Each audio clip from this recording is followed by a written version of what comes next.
the middle of the night or early Friday morning, depending upon where you are in the world, a group of experienced comics professionals get together to examine and instruct about the art form that they love.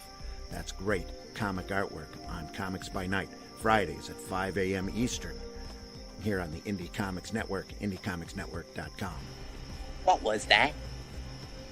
This is not a charade.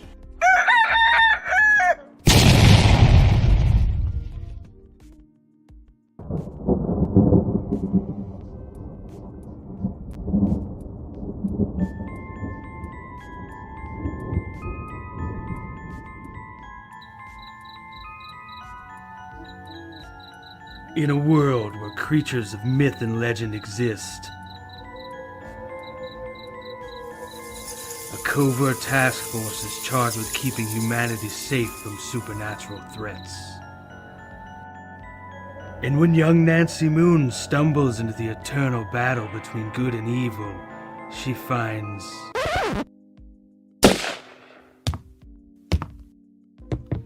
Oh my god, will you shut up?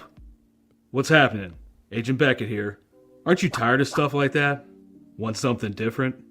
Roll the tape. Whoops. Sorry about that. That's a song I'm writing for my ex. Okay, here we go. Yeah, that's more like it. Alrighty. Welcome to the world of the mythicals. We have it all. Monsters. Magic. Government agents. He's the strong silent type. This guy. Ugh, gross, dude. Get some kind of cream or something. Lots of 90s style action. Pew pew pew. And that strong female lead alluded to earlier. Mm-hmm. Not to mention a dashing field commander with a great sense of fashion. Look at those glasses. South River Studios presents The Mythicals, Issue 1. Buy it, if you dare. Ugh, will you can it already? How'd you get free? Now beat it before I lose my cool. So what are you waiting for? Back it today. Like right now. Back the Mythicals today.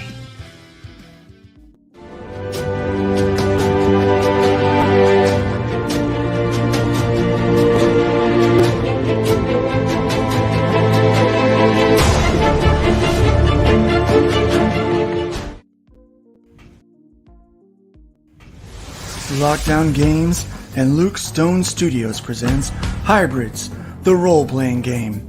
This core rules to the new Base Plus 2 game engine allows you to design your own character and create your own homebrewed adventure, complete with charts, maps, and every resource needed to dive right into the Hybrids universe on your own, or continue where the quick play left off with a brand new module.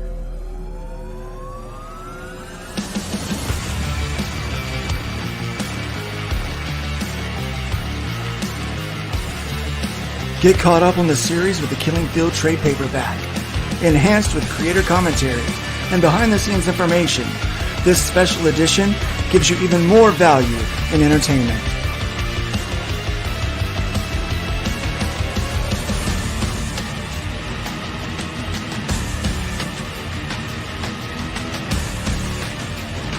All this and more on Indiegogo.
What a crowd! What a crowd! What a crowd. I love it, man. It's a Thursday morning when the bacon starts to sizzle. Oh yeah, and it isn't a Thursday morning till the bacon starts. Right? Yeah. Like it's not. Like I'm not ready to start my Thursday until we've got the bacon sizzling. And the coffee is brewed. Actually, speaking of which, let's get that coffee just a little bit closer because your boy is going to need it. Hey, keep your coffee in hand, folks. It's going to be one of those mornings. You guys do not understand. We've got Matt Knowles in the house. Welcome, Matt, man. Nice to have you here today. About his projects real soon. Tiny URL. Tiny, that's what she said. Wow. Most guys don't go around advertising that kind of thing. Wow. Luke. Sorry. Wow. Hey, now, T-Bunny. Now my man T-Bunny, whom I love. Over here. There he is. Okay. There he is. Sorry. Captain Dyslexia strikes again. Thank you. Thank you for shuffling things around. And then, of course, Randy. Because apparently Luke's like, nope, you're not talking about T-Bunny. Put him back in the corner. Shove it down. Nobody puts T-Bunny in the corner. Don't put Bunny in the corner. I hope everyone's having a good week. I know I have had a great week. Man, I'm having a great what time. have you been up to? Man, I started a website. Really? Yeah, we got it up. It's running. People are funding. I think I've heard of this thing. You might have heard about it. We're going to talk about that a little bit this morning. Because so it's kind of a slow day in the news, or slow week. There's only a couple things really to talk about. So we're going to talk about crowdfunding quite a bit because that's the one big thing in the news that we will be discussing. But I wanted to share something with you guys. Have you heard of? No, I'm joking. I was about to proselytize. I'm not gonna make a joke of that. No. Have you heard about Fund My Comic? No. Let's get some views. Yeah. I'm gonna walk around in a. All of a sudden, Luke rips off shirt his and tie, shirt. He's got like a $5,000 like hyper shiny silk suit. You know the ones that look. Can I get a backer? Amen. Lord said. His name coming out to Luke Stone Cold Cash. Brother Stone Cold Cash is here to bring you the most important message in giving me money. Have you seen the movie that they've got the Gemstones, and that's their last name, the Gemstones? It's a family of preachers, and they're like, they're just a total wreck. It looks super funny. I've seen the ads for it. I haven't gotten to sit and see it. Yeah, that looks John crazy. Goodman, who's one of the funniest people alive. I mean, he does not get enough credit, but he's one of the funniest people alive. Now, but I joke about the money thing, but we're not really taking very much money for that website, so it's going to maintain it and help grow features and stuff. But it's going to be pretty good. Nick, how about you? What have you been doing this week? Good Lord. Well, I had this guest on who does not get enough airtime, I think. Right. In a lot of circles, bit of a, kind of. I didn't stream for 6 hours yesterday at all. Oh God. And if you missed it, there were no rails. None. Because what I did is I had Luke on my show. And what people don't know is a whole bunch of well-meaning people will do this thing I'll talk about. They'll DM me. Is Luke okay? Is this going on? Is that going on? And a lot of times I'll respond with, I've got a crazy idea. Ask Luke. Because I keep people's confidences pretty religiously. Yeah. I'm like, you know what? Let's go. I've had enough of these in my inbox. And to their defense, I did wake up from my nap with a big hefty dose of get off my lawn. I just really, you don't almost die and come back and want to be like, you know what, I'm going to deal with your stupid. You kind of don't want to deal with you don't suffer foolishness very much. And Bunny can tell you, because we have private conversations where if someone says something stupid, I kind of savaged at them a little bit. Oh! When I'm the person preaching moderation, somebody is pretty aggressive. So now I want to talk to Matt because I don't know how much of our show you've seen, my friend. We're not. I haven't seen this one, but I'm very familiar with the Luke and Randy shows over the years, and know if Luke and Randy are involved, it's going to be pretty pretty cut and dry. There's not going to be a lot of punches pulled. Okay. There's not a lot of that. We get guests on, and you have to conversationally be comfortable throwing an elbow once in a while. Because Matt is comfortable with that, I think. It's what I heard you were coming on. I'm like, I'm excited because I know there's a lot of personality there. Yeah, so Matt's a Florida boy, and you don't know this, Nick, but he's probably twice as tall as you. That's a big accomplishment. I mean, Nick, are you 3'2"? In my head, Nick fits in my pocket. I'm actually shorter than Luke, though, man. Luke is a pretty hefty dude on the height scale there.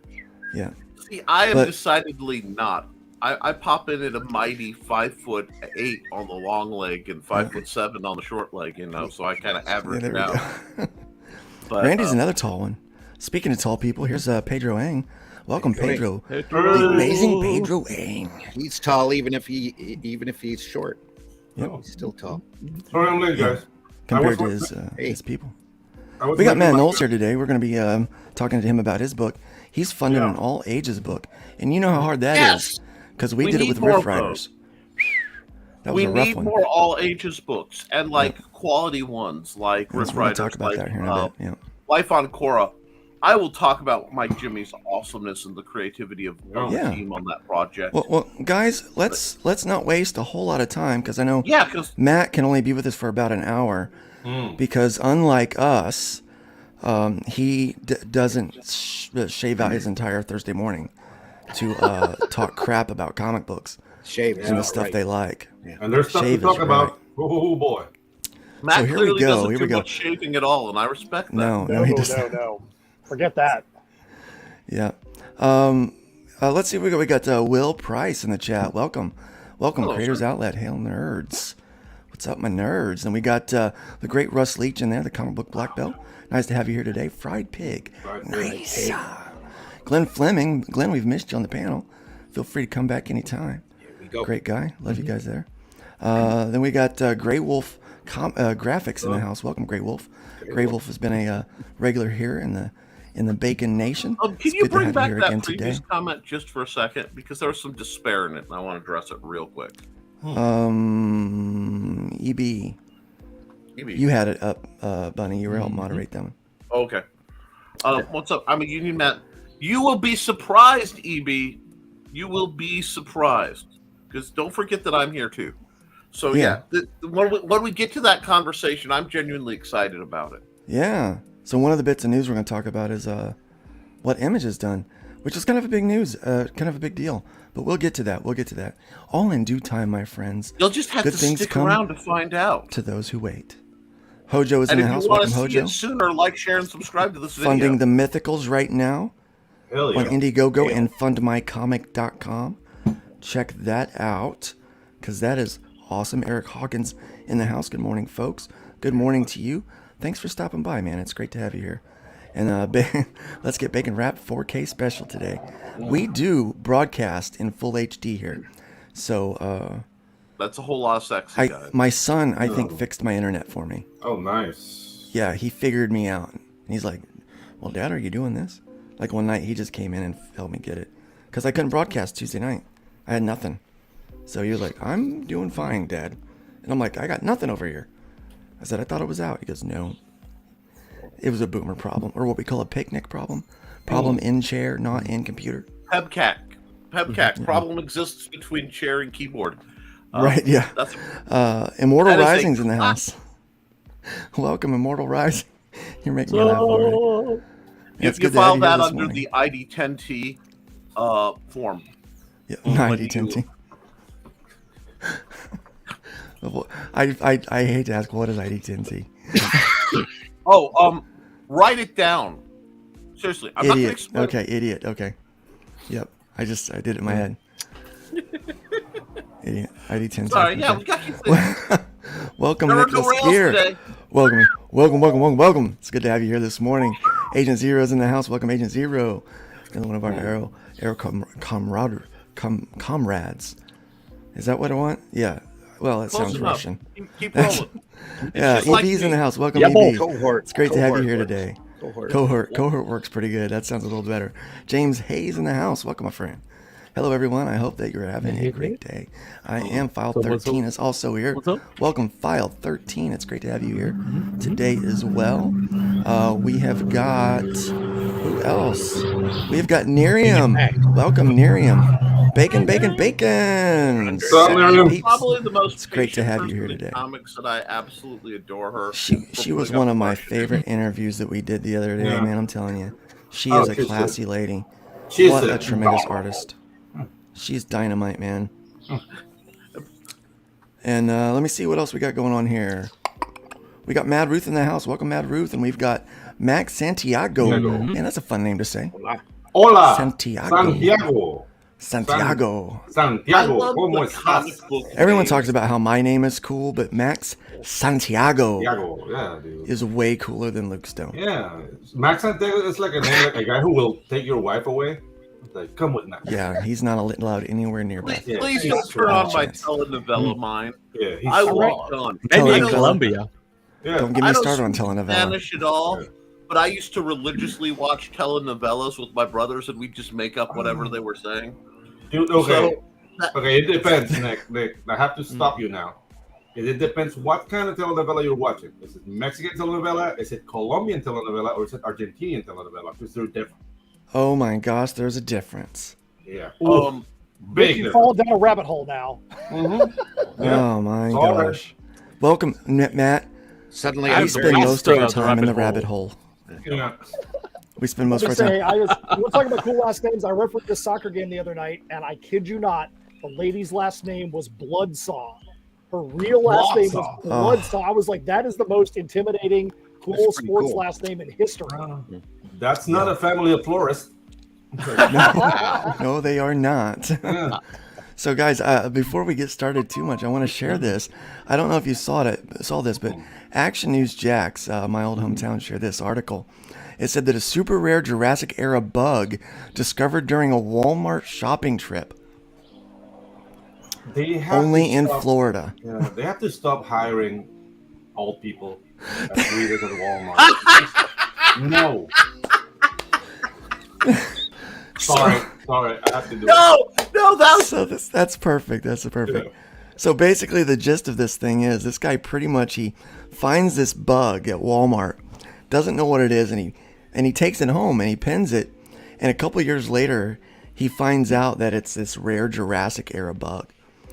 And so what is it doing at a Walmart in Florida? Shopping. Yeah. Right. Time holes. You can't beat those prices.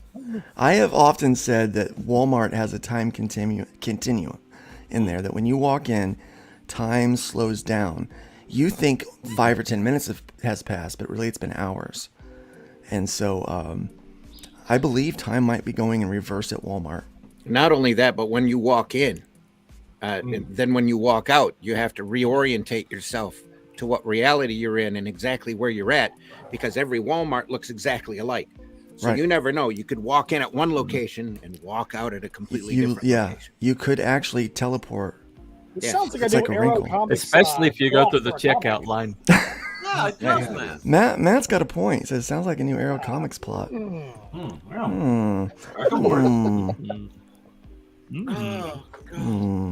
Mysteries and groceries. Yes.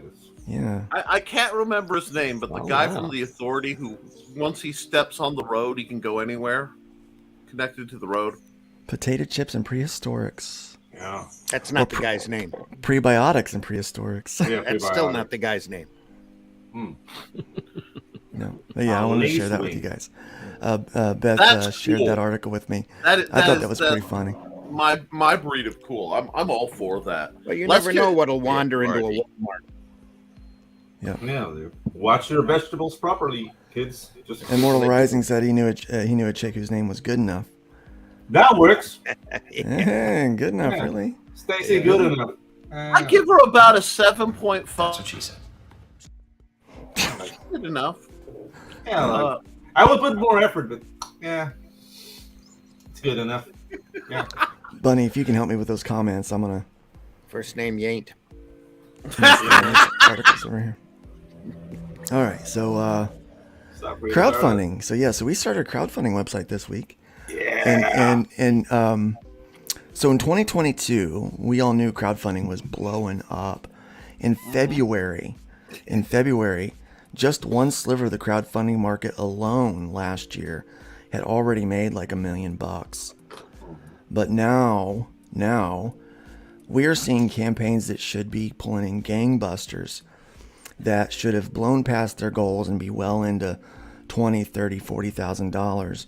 There is a book right now on Indiegogo by Sierra Whiskey and Donald DeLay, I think is his name. Donald, and they've got this book where they're kind of making fun of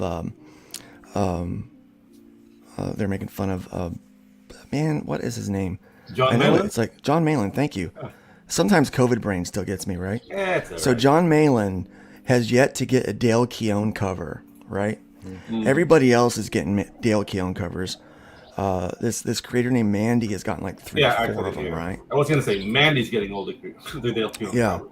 So, but people are able to get these Dale Keown covers, but John Malin, a pretty well-known artist, that formerly worked at Marvel, is unable to get a cover from a Dale Keown cover from one of his co-workers, right? So they've got this whole joke called No Cover, where he's making a book and he's trying to get his cover, and it's like real tongue-in-cheek and just kind of real niche but funny. And everyone expected that to really it's doing really well. Don't get me wrong, it's like over 14K. But I honestly expected it to hit to like 30 or 40K. Easy in the first few weeks. And when that didn't hit the way I thought it was, I was like, wow, money's tight. And so I started look around and I think it might be. Matt, you're out there crowdfunding right now along with several of us. What do you think? How does the market feel for you, man? I think that the market right now is really tough. I think that the market is a victim of its own success. And here's what I mean. Crowdfunding boomed when COVID hit because everybody was sitting at home. Everybody had pandemic money. Tax returns were good. You could not go and do any other form of entertainment. So people got really used to putting anything out there, and it was just going to be, even like a minimum campaign was going to get like $5,000. Now you've got a horrendous economy where, buying a carton of eggs is like, you're going to go get mugged on the street for having a dozen eggs. Tax returns are horrible. There's no pandemic money. And I know last week there were like 282 live comic projects on Kickstarter, which was an incredibly high number for this period of time. And especially for what we're doing with Misfits Clubhouse, our normal titles, Heirs of Isildur, Tales from Nocturnia, they are, medieval fantasy or apocalyptic sci-fi set in a steampunk world. There's metal music, leatherwork. Misfits Clubhouse is an all-ages title, and that in and of itself is not a demographic that normally skews well on crowdfunding because of just what it is. Normally, crowdfunding is about collectors or cheesecake or whatever it may be, and you're not going to get a lot of that with all ages. So it's been tough, but it's not just me. I've seen, by looking at other campaigns, a lot of them, there's some campaigns that are out there that I'm like, hey, that's a really good book, and they're hoping to just get to $1,000 on a campaign, and I'm like, man, these guys are used to at least doing like 5,000. They're having a tough time even getting. I'm noticing that now. I mean, Kickstarter's not the only beast out there. Of course not. Indiegogo normally does really well with comic books, but they're struggling a bit too. Maybe market saturation is a problem. Yeah. But a lot of people, and we've been talking about this, musing about this for weeks, is that the uncertainty politically that we have with China, Russia, things like that, and just the general recession that we're in. I see Randy shaking his head. I have something to say too, but I'm going to let you guys finish first. Go ahead, Pedro. Okay, so the thing is, like, this big tech companies, their focus is not comics. We don't represent that much to them. So for Indiegogo, if they get a little bit of flack, they can shadow ban us, no problem. Right, they're interested in the tech campaigns that make millions of dollars. Mm-hmm. So what you're doing, Luke, and what other people are trying to do on their own, making our own niche island so we can promote, and there's no no problem with shadow banning. It's the way of the future. Is it going to be harder? Is it going to be easier? Who knows? But the thing is that we can't allow this community that we've all built by just connecting among each other to disappear because, like, dude, like the sales point, which would be Indiegogo, Kickstarter, those guys that really don't care about us because they don't want nothing to do with us. Dude, let's create our own. What we're doing right now.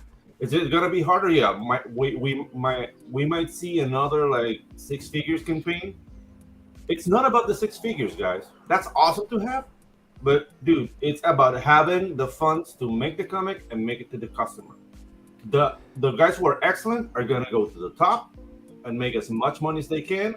The guys who are competent are gonna live well. Dude, it's not about, you know, like this dreams of I want to be a millionaire and be in a boat full of loose women. That's awesome.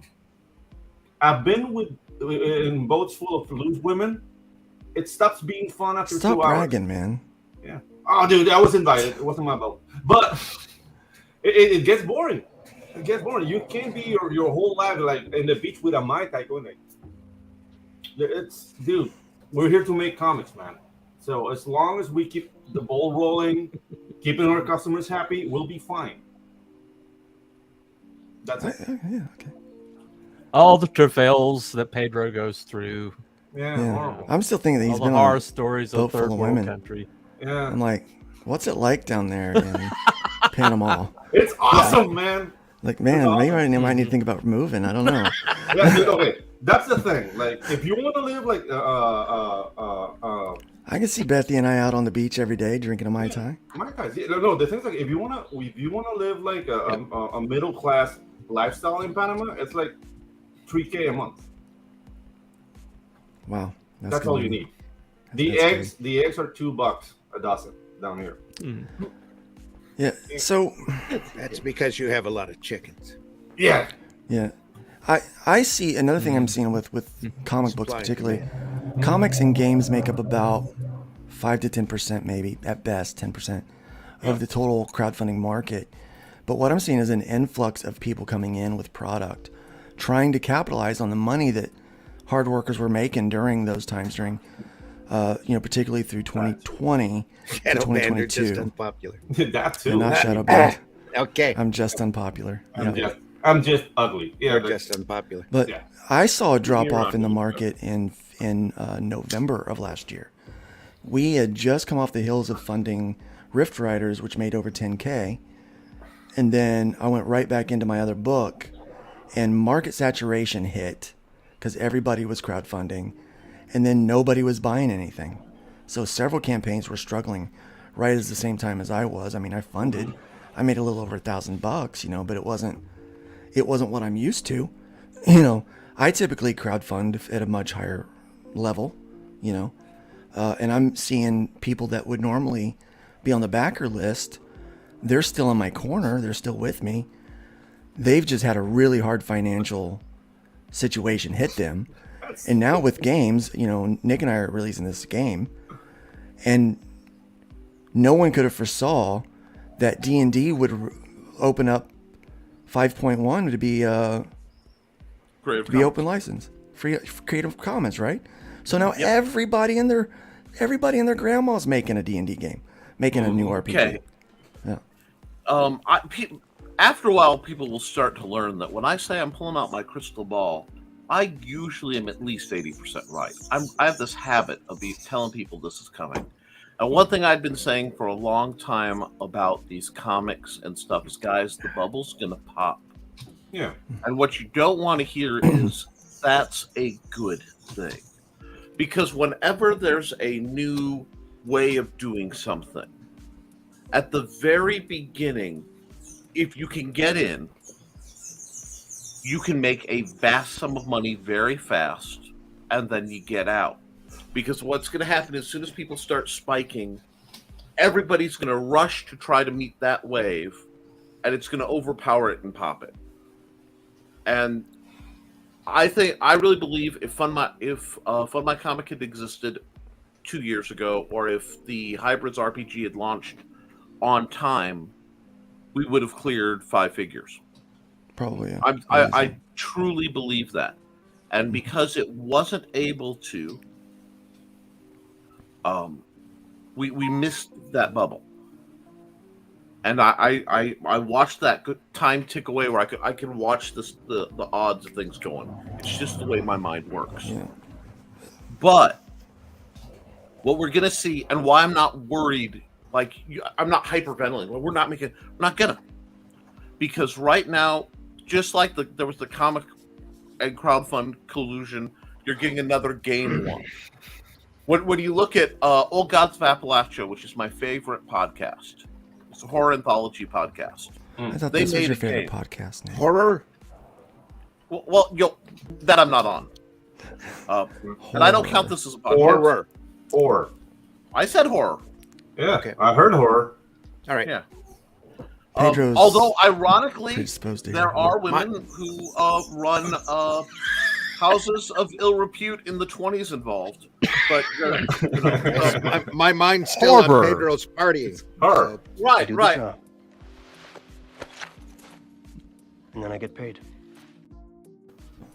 I'm sorry, I got interrupted by the sacred scriptures. Now, book 1, chapter 1. I do the job, I get paid. Brother Malcolm Reynolds. That being said, it's going to pop. And guys, a lot of us are feeling it. A lot of people are scared. What am I going to do? I'm going to tell you some real truth. You're not going to make the big money. You probably never were going to.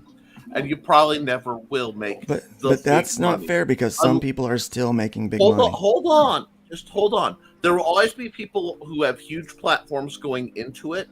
And I'm going to tell you a lot of them. We invited him on, but he never shows up. I'm joking. He didn't get the link today. He's probably not. We got the chair, though. We got the chair. We take what we can get. Right. But what's going to happen he can make money. I mean, he can spit in a box and make money. Yeah, that guy can make money. That guy fought for his platform. Like I hear a lot of creators saying, like, "Well, like people with big platforms, make all the money." Then go build one. Go build a platform. Dude, it's another step. And go make money. Go do what he did. Exactly. That's the thing. Like you've got to, and that's what we're seeing. We're seeing a lot of decentralization where people are building their own EBS's crotch for a moment. So I'm not on his crotch. About the market trends. Wow. Well, that was salty. Because I'm sorry, Nick. That's my role. Wow. Because I was just getting ready to talk about Eric July. I'd rather be on his crotch. Because he's made more. Well, there's a little out of line. Wow, that's very exciting. Given the size of the chair, he's probably more endowed anyway. I'm just going to say, he definitely more than me, probably.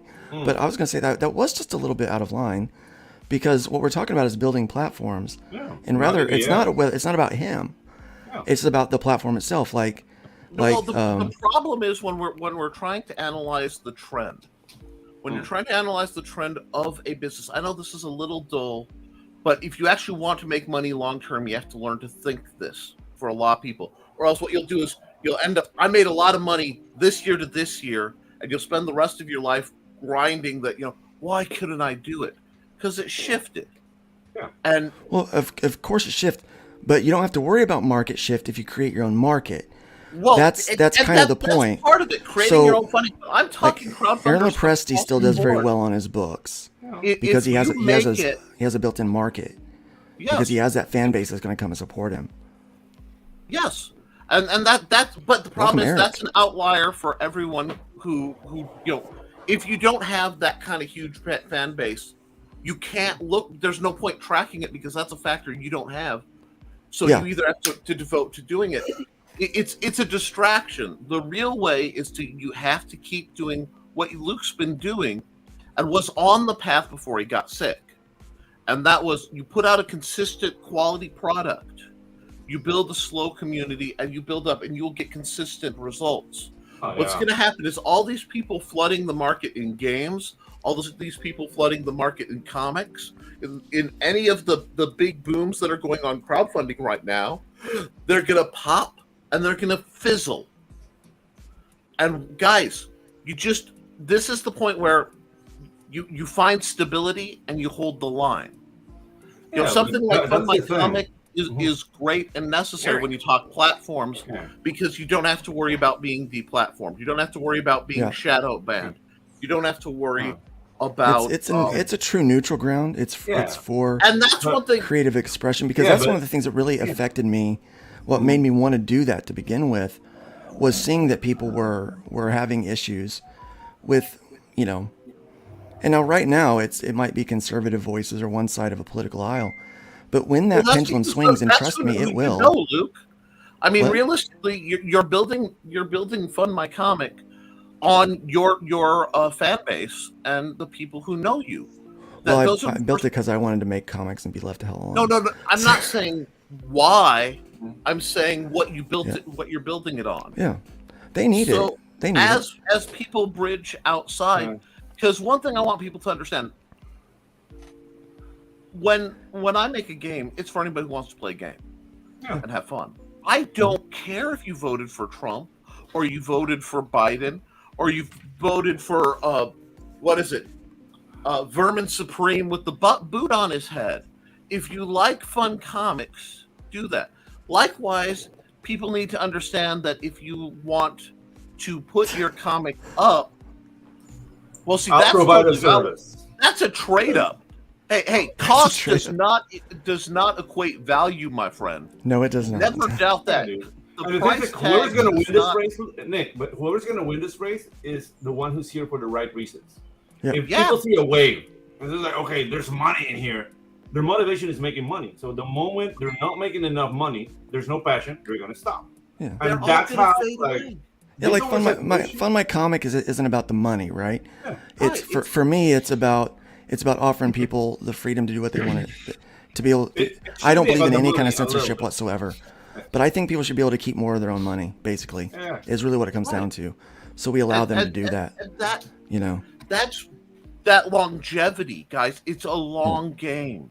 If you if you want to sit out, I'm going to make a comic and I'm going to sell a whole bunch of copies, make money, and then quit. You know, go ahead, pick some political element, make it spicy, and it will sell short term, and then it'll phase. And the way I know that's going to happen is look what Marvel has done.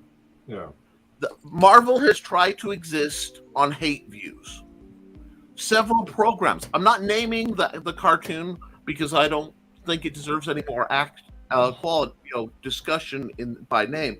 But they're out there, and the only people watching it are people so that they can hate on it. It's literally hate bait.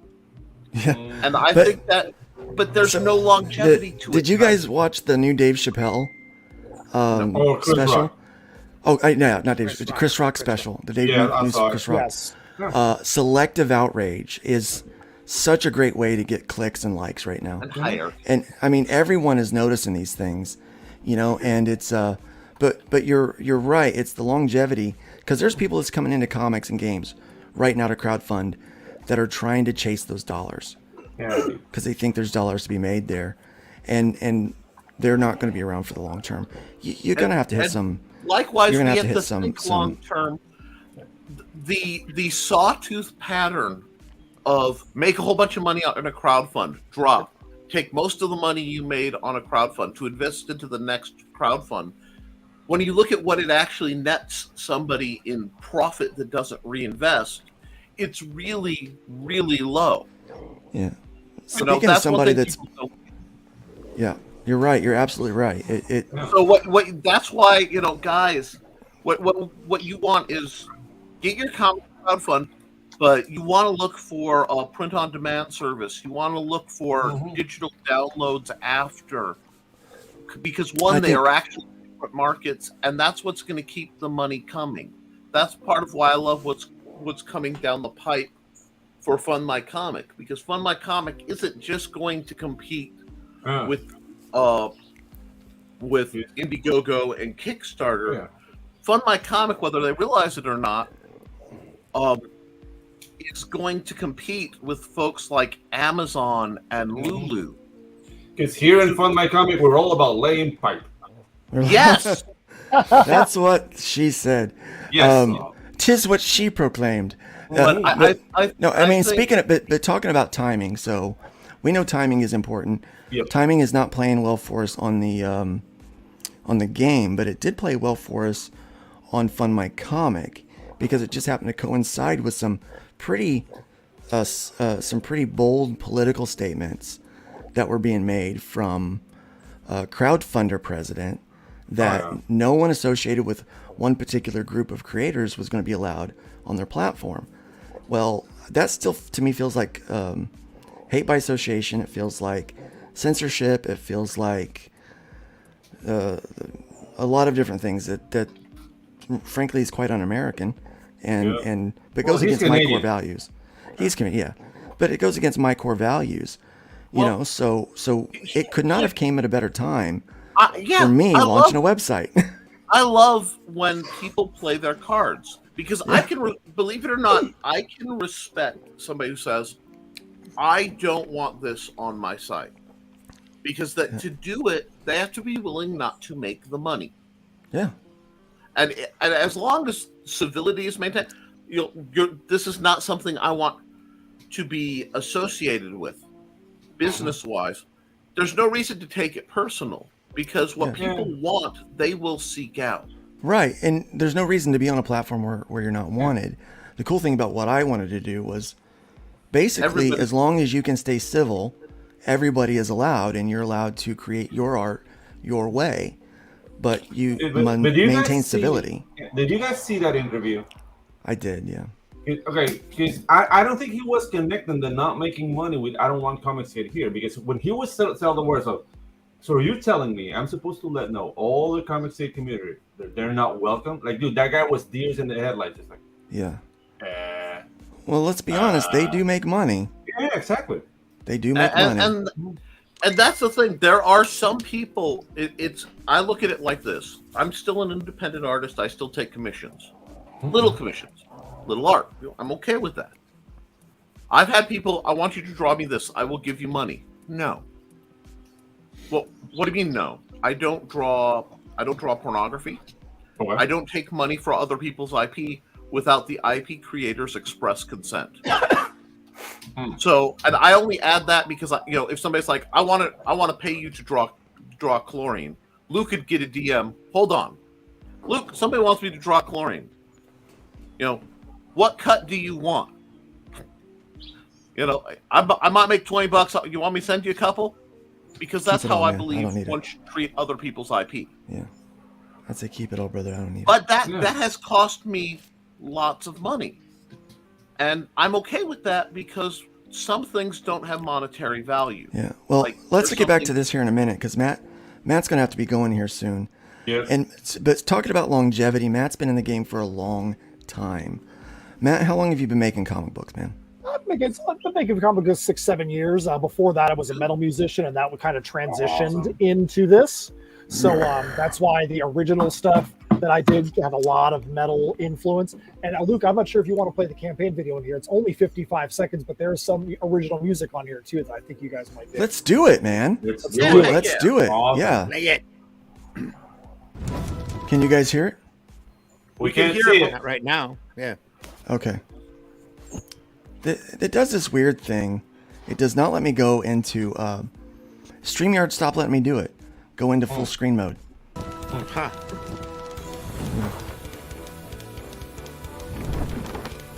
It's an REO Speedwagon. Yes, it is. Sharks, dragons, and ludicrous wagons. I lost the audio, Luke. Hey, can you guys don't have audio? Audio is way low. We all need to be muted for this. Yeah. Yeah, everybody mute. I can't do anything about the audio on the video for some reason. Because it's not... Hold on. Maybe I can. Maybe I can. Nope. I don't think I can.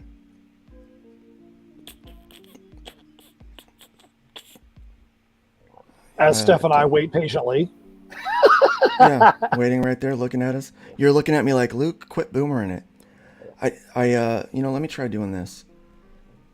This is risky. This is risky business. If I do this, because I could kill everyone's ears. I have a mixer, and I will just I will loop this thing up, and we are going to How loud? The question is, how loud do you make it? Here, we're gonna try this. Let me know if this hurts, okay? I'm gonna back us up. We're gonna watch the video. Good? Mickey, Barry, Slothy, and Stig are back. In Misfits Clubhouse, sharks, dragons, and little red wagons. Our lovable quartet knows how to turn anything into a big adventure. And this issue is no exception. They have a face-off with the ever-feared Old Man Willie.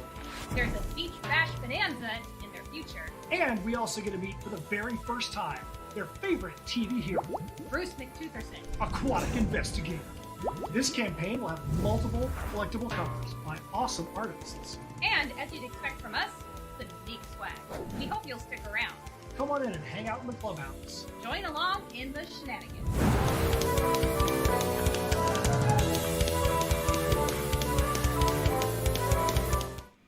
Very cool. So that's your music, huh? Absolutely. There'll be a full, there's actually full lyrics and full theme song and all that kind of stuff. Just haven't gotten around to actually doing all the vocals and all that stuff on there. It definitely is not going to be our typical metal stuff. It's going to be more like Trollfest mixed with humanoid opera. Yeah, it didn't sound like the typical. That was delightful. Yeah, Hey Matt, just to get you in the loop, my animation sensors are tingling here. Just saying. Pedro's an animator. Believe me, we definitely have designs on doing stuff when it comes to the animation side. All the animation you saw in the opening intros, where there was animation, he did those. That's awesome.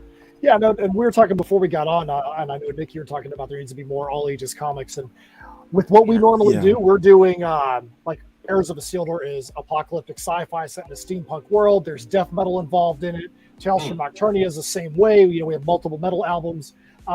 Misfits Clubhouse, we get to go completely the opposite direction of what we normally do. Those things are very huge, overarching story arcs. This is like 4 to 16 page stories. We get to just be like, what's some silly concept we want to write about? Okay, let's do it. It's going to be 4 pages. Cool. Everything in these Misfits Clubhouse issues are, just quick little short stories. If we're like, hey, we don't have enough page count for this issue, let's write another 4-page story. Which makes it neat because we get to pull on some different senses than we normally do with our other stories. So I know you say this is all ages, but when we talk about all ages, is it like truly all ages, like adults will get this too, or is this mainly designed for kids? That's a great question. I think there's 2 phrases in comics that get completely misunderstood, and that is adult and all ages. And we try honestly to not use all ages because of what you just said, Luke. A lot of times people hear all ages and they say, oh, this is going to be for 5-year-olds and for babies.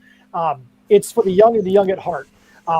We always say if you're flipping through the channels and you see Toy Stories on, you're probably going to stop and watch it for a few minutes. Wreck-It Ralph, same thing. It's for the young and the young at heart. Adults are not going to feel talked down to.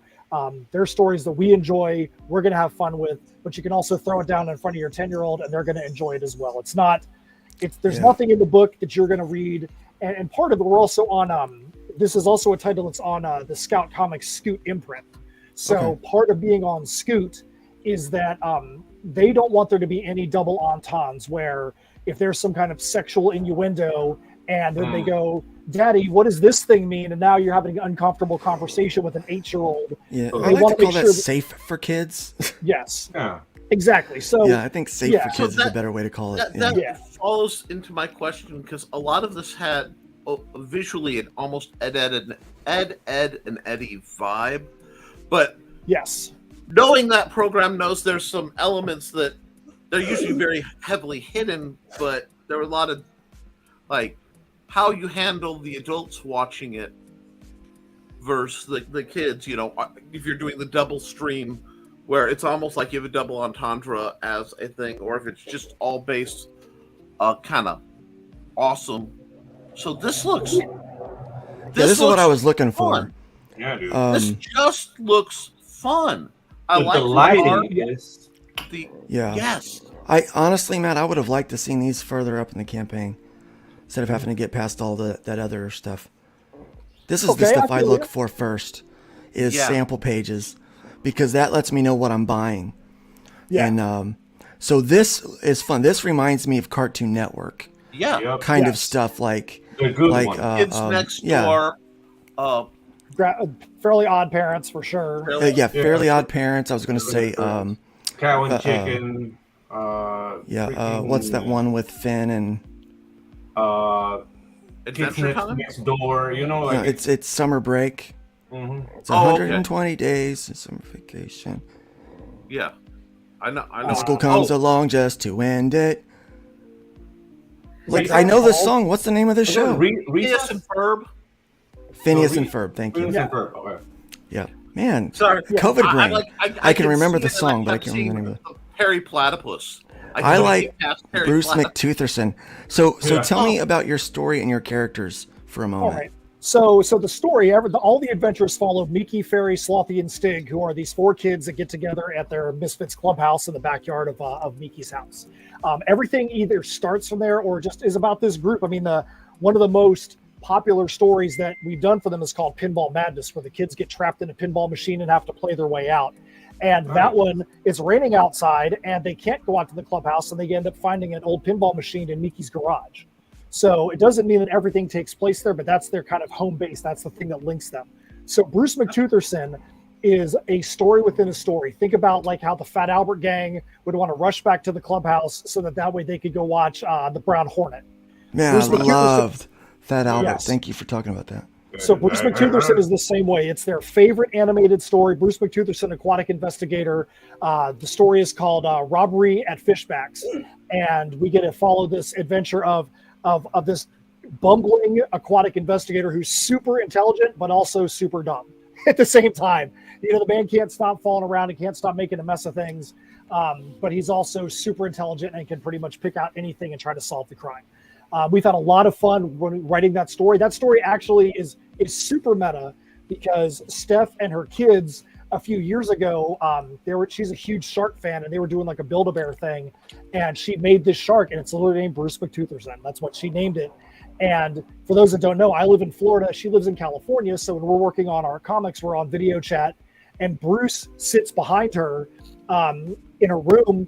And one day we're just like, wouldn't that be cool if we found a way to write Bruce McTutherson into a story? And so everything just kind of exploded from there. And now we have this character that's kind of caught on. I mean, people really like it. People love the Bruce McTutherson socks that we have in this campaign. And we think this is not going to be the last time you're going to see Bruce McTutherson. Oh, I am already. I hate when this happens to me. Like main characters will hit me, but something to the side in a good book will be like, no, I need to know about. Yeah, he's already my favorite character. Yeah, dude, those are happy accidents, though. Like, yes. I'm ready to join the Bruce McTutherson fan club. Or I don't even know what's wrong with me. It's just So, what was the inspiration to do something all ages like this that's so much different than Tales from the Sealador? So honestly, it was actually a challenge. Richard Rivera, who is a good friend of ours, who is the writer of Stabity Bunny, and he actually is the showrunner for Scout, or the publisher for Scout for Scoot. He was like, I really think you guys, I know your personality. We do a lot of shows together, and he's like, I think you guys would do really good writing an all ages title. You should try it out. And Steph and I worked for months. We had this one concept we're working on, but it felt like it was skewing a little too YA for what the challenge was. And one day, we kept pushing and kept pushing and kept pushing, and we're just like, this isn't working. Let's take a couple steps back. And we had a bunch of story ideas that we had cataloged over the last few years, and we're like, what about this one? And I was like, pick your favorite animal that's not a cat or a dog. And she's like, ferret. And I'm like, cool, I'm picking sloth.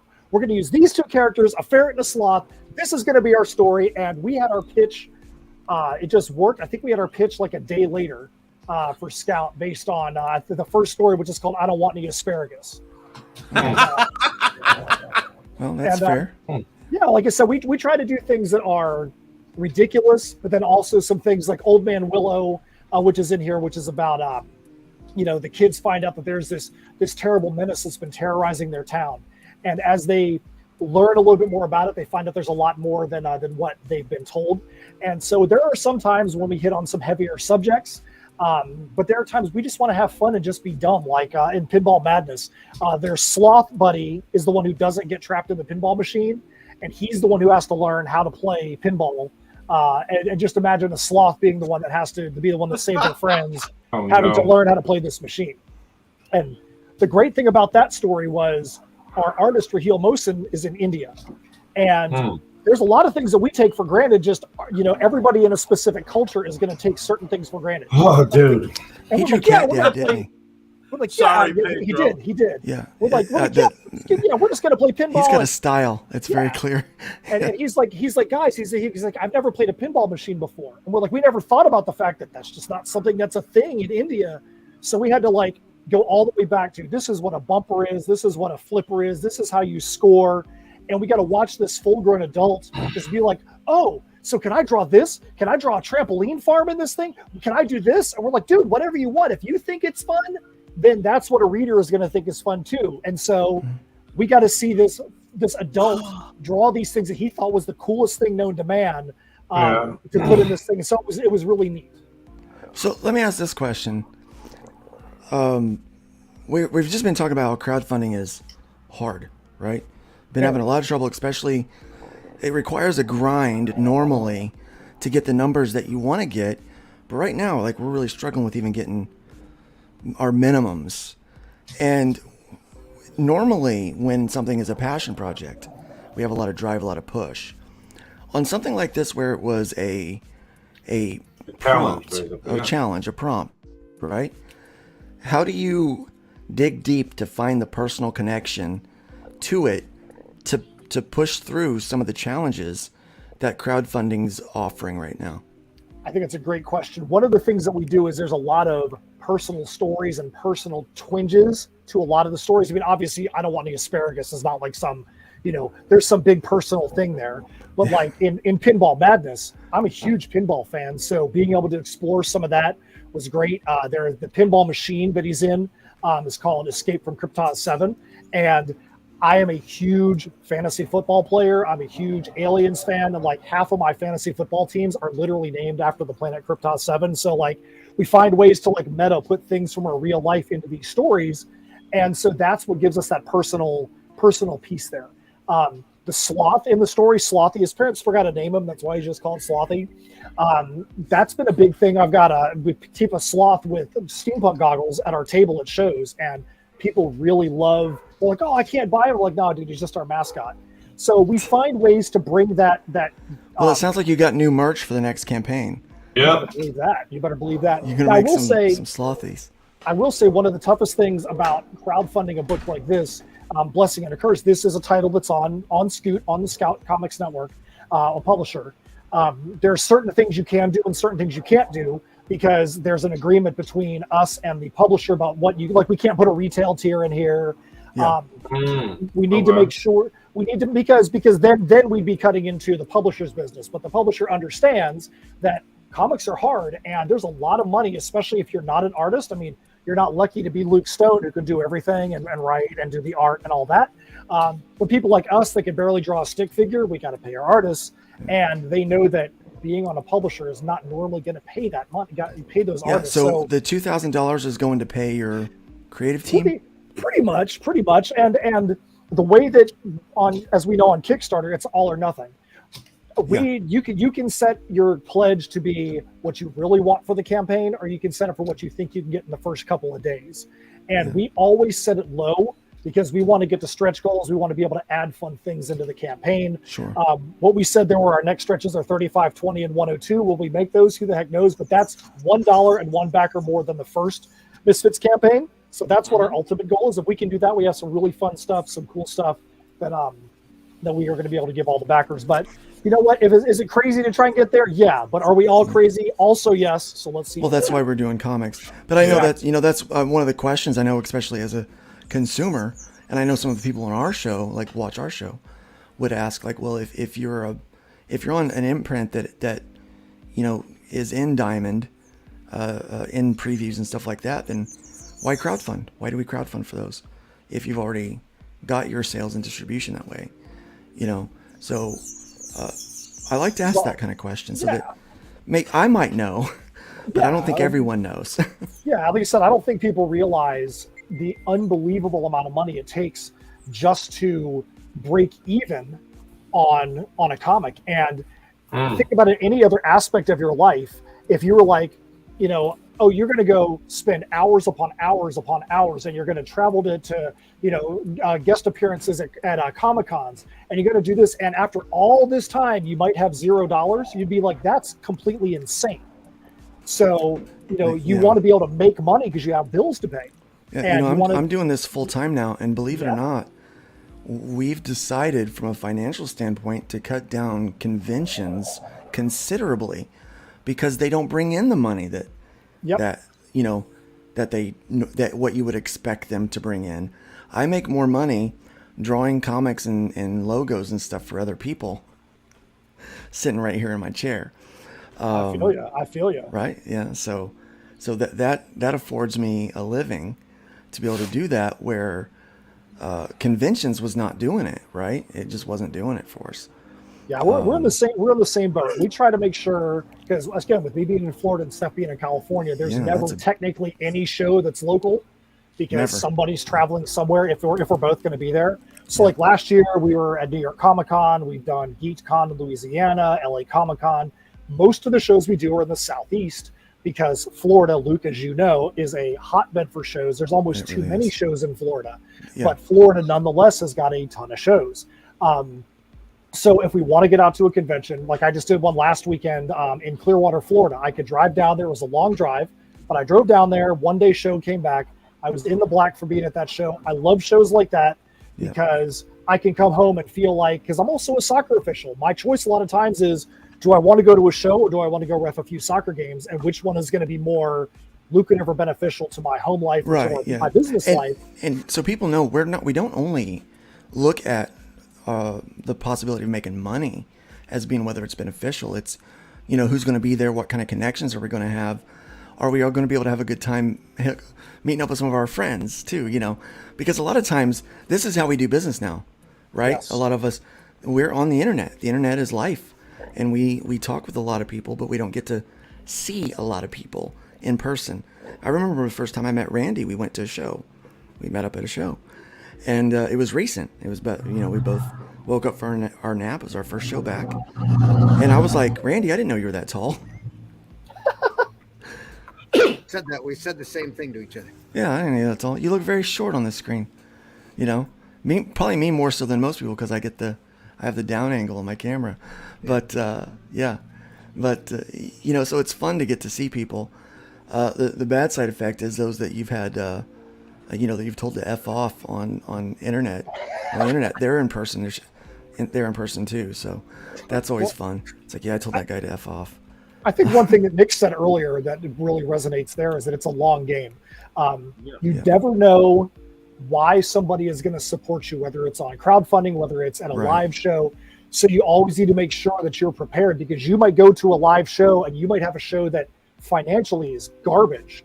But there might be people there that are going to go and back you on crowdfunding. It's their first time seeing your book and they fall in love. We did that in Bowling Green. I've got someone that's now in my camp and buying my books and buying from the websites. Well, I think for a very financially upside down trip. I think cons, because we used to call them conventions. You know what I mean? People keep calling them shows now, and you sell stuff, but you almost have to go to them with the mentality of this isn't. If I make money, it's awesome. You know, if it's a positive, it's awesome. But it's really more of a in-face networking event than a sales event. Now, for the different things I do, I make a lot when I make it to most shows, as long as there's a decent, crowd. But, shockingly, I have a diverse spread of things because I have everything I do. I have what my wife does, and then we try to bring a few friends. So there's almost always some aspect will catch on, Yeah. The running joke is we bring a miniature convention to somebody else's convention. And you know what? That's kind of how we feel too, because we with the different kind of spread that we have between, medieval fantasy, we've had dragon stuff at our table, steampunk, we're always wearing steampunk stuff at the shows, apocalyptic sci-fi, we're in a lot of anthologies, we have the kid stuff, we have leather workers that do a lot of custom merch for us, like branded merch. You never know what's going to be the thing that's going to catch somebody. We've had some weird shows where like the only things that people will buy are the anthologies, or the only things that people want are like, jacket patches and trading cards, and they don't even look at the books. But you know what though? If you don't have that spread of items that are out there, then you might completely miss a whole demographic of people that are going to be at that show. Yeah, and RJ's got it right here. There's so much merch potential in your stuff, especially like I'm seeing the sloth hoodie with the integrated goggles. I'm seeing things like that. There's so much. This is the kind of IP. If either Disney or Paramount had any wit whatsoever, if they had a brain cell, 2 brain cells to spark, man, I'm salty today. They'd be knocking on your door going, "You really are. This is the next content." Well, let's hope so. I hope they're watching the show, and I hope to hear them because that would be freaking awesome. So you don't want that curve, man. Sorry. So RJ at Critical Blast has it right. He says, "Go with intent that it's a marketing expense and our revenue generator." Yeah. Because when you do that, and Dr. Mask also has a good point. My favorite part about conventions is meeting new people, and not creators, because let's be honest, there's kind of a circle jerk that takes place within the creators environment. I don't necessarily, Matt, I love you, but I want you to buy my book, but I don't need you to buy my book. I want to find people that they don't know how the sausage is made, you know, that they don't care about the politics. They don't care, what your imprint is. All they care about is whether or not they like what's on the inside of the book, and it makes them happy, right? They feel something about it. And dude, like coming from the animation world, dude, like I'm telling you right out, you don't want the Disney deal. What they're gonna tell you, they're gonna pay you some money up front. They're gonna say, okay, you can't sue us if we make something that looks like what you did. That's what you're signing. So they're gonna grab your idea, tweak it, come up with something completely different, and you're here shafted. And then you can't use your own IP. Yeah. So yeah, dude, just this clear way, this corporate way we used to do things has to die. As Speaking of that corporate, Martin Piero says, where is that at? That he said that? Let me find your comment here. He said, direct market is a joke. Direct market is becoming a joke, unfortunately. He said a lot of mid-tier to lower level publishers have made direct market a nightmare. I don't know that I agree with that. I believe the direct market became a nightmare for a lot of other reasons, may possibly included. But I do believe that there's a lot of things that have made that direct market difficult. No. Let me say this, though, while I've got some people watching. For the next 30 days, we're doing a special, Todd and I are. Our platform fee is 3% for everybody. But if you are a publisher that has 3 or more titles that are not your own title, okay, and you have a LLC, an EIN, you're a registered company, you can prove that you are a company and you are publishing people's books, we want to offer you a special. We want, if you sign up in the next 30 days for Fund My Comic to crowdfund your company's books on our platform, we're going to lower your platform fee to 2% because we understand how expensive this is to publish books. We get it. And when you're trying to make multiple people's dreams come true, we get it. Now, everyone's like, Luke, why don't you offer that to everybody? Because I can't financially do that, right? Part of the reason is I know publishers are going to bring bulk, right? A single creator runs, 1, 2, maybe 3 campaigns a year, if they're lucky. A publisher is going to run 4, 5, 6, 7, maybe 8, in some cases, maybe even 12 campaigns a year. So it's bulk coming to the site, and everybody else that just publishes a single book, you should be really, really happy that those kind of people are going to be coming and bringing traffic to a place. Because what makes Fund My Comic different than Kickstarter and Indiegogo, aside from not having to worry about you're going to say or do something that someone's going to get offended by and get you knocked off the site or not allow you to get your money, we're not going to have to worry about that here. Everything's moderated. If it's constitutional and it's not illegal, you're good to go. We're going to make sure that we're being civil in the way we present our work all the time. But all of that aside, one thing that you that you know for certain is if they visit Fund My Comic, what are they doing, Matt? Hey, they're going to be able to fund their comic without any kind of censorship, and they're going to be able to get it as much money back as they possibly can. Yeah, unlike that's the true. other platforms. Right, That's right. but if you're buying a comic book, right? If I'm a comic book shopper, and I go to a place called Fund My Comic, what am I doing? You're getting a comic. I'm buying a comic, or I'm buying a game, right? Because that's what we got. We got comics and games. So where these larger platforms do have a larger audience, those only 10% or so of that audience is actually looking for comic books and games, where the entirety of our audience weaving through, this is the best new light bulb ever, or you can try our new back shaver on a stick. Hey, I could use that. Do they have one? I could use that, Nick. I need a back shaver on a stick. But guys, here I've put the tiny URL in here. Go over there, check out this campaign as many times as you can, and check it out. I would like to see us hit 80 backers before Matt has to go, and I know he has to go. We've had him 17 minutes longer. Hey, you know what though? It's all good. It's all good. I'm committed. I'm here now. We're going to get there to 80 before I'm off of this thing, no matter what. Yeah. Awesome. So guys, Yeah, so let's we need look at give this him one campaign. more backer so the man can go to the bathroom, folks. Yeah, I mean, look, to be honest, what it is that our last campaign, Heirs of Isildur, The Perilous Prospects Book 2, which is right here. Yep. All these good things. There you go. Always got him within arm's reach.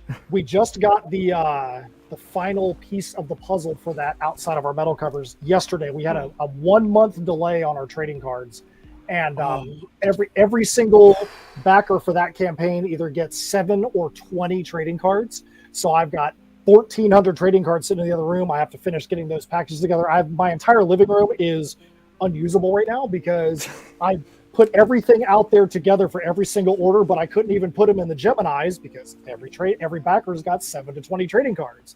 So now I'm going through these boxes and putting it one by one into the Geminis.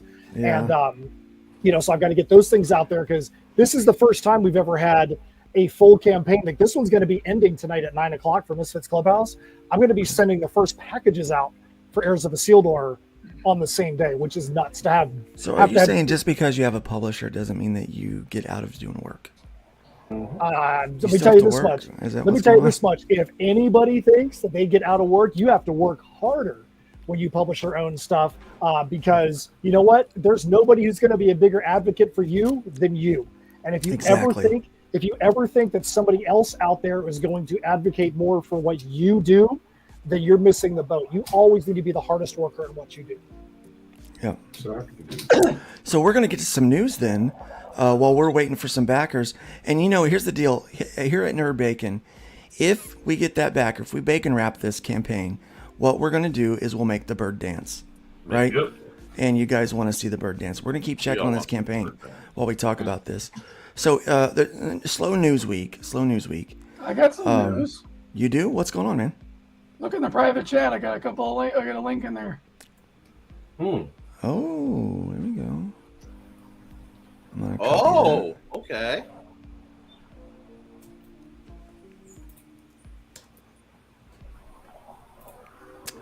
Hey yo. Well, this is my second piece of news, but yeah. So, second chance campaign for American Bliss. Not doing bad. Very cool. American Bliss was great. Did you draw this cover here?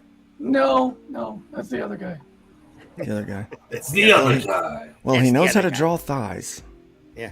Yeah, dude. Yeah, it's the muscular. That's an Eric cover right there. That's Eric. Yeah, dude. She looks healthy. Yeah, you don't see that a lot. Yeah.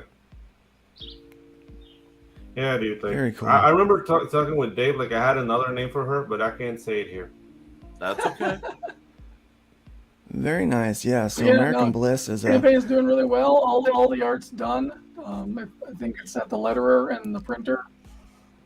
That's what's left in fulfillment. So yeah, we're getting ready to fulfill Rift Riders. It's a month late because I had to move across country.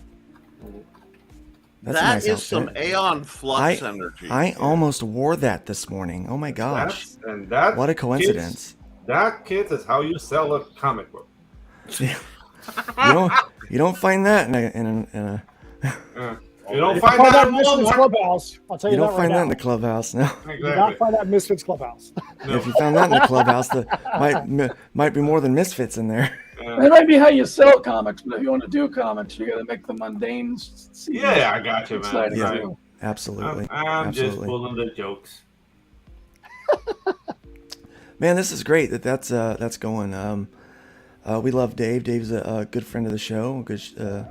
We love his work and what he's producing. He's creating an amazing universe over there. Very excited about that. Dave is a really good guy. And a guy that really is just all about what he's about. Love the guy, really do. We're gonna check this one more time real quick. Come on, guys, we need one more backer over there on Misfits so I can make the bird dance. I want to make the bird dance, guys. Come on. The other link in private chat is my big breaking news for today. Yeah, Okay, he well, let's actually do that sent one before that we- looks. Yeah, let's do that before we get.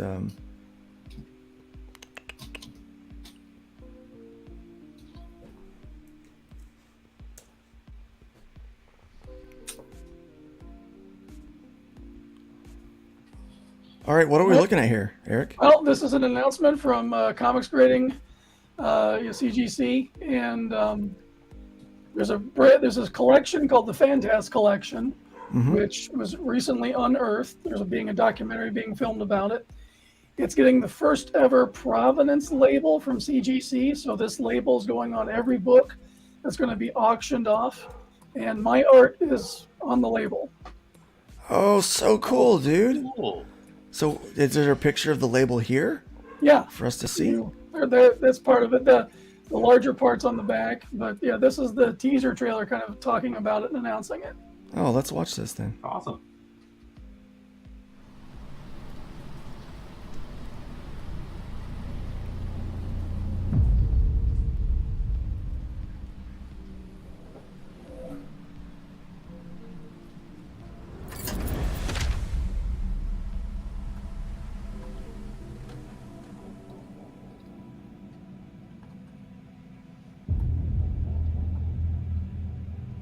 But this is a great idea because, we've given provenances before, but never with a custom label. And so this is a first for us in that regard.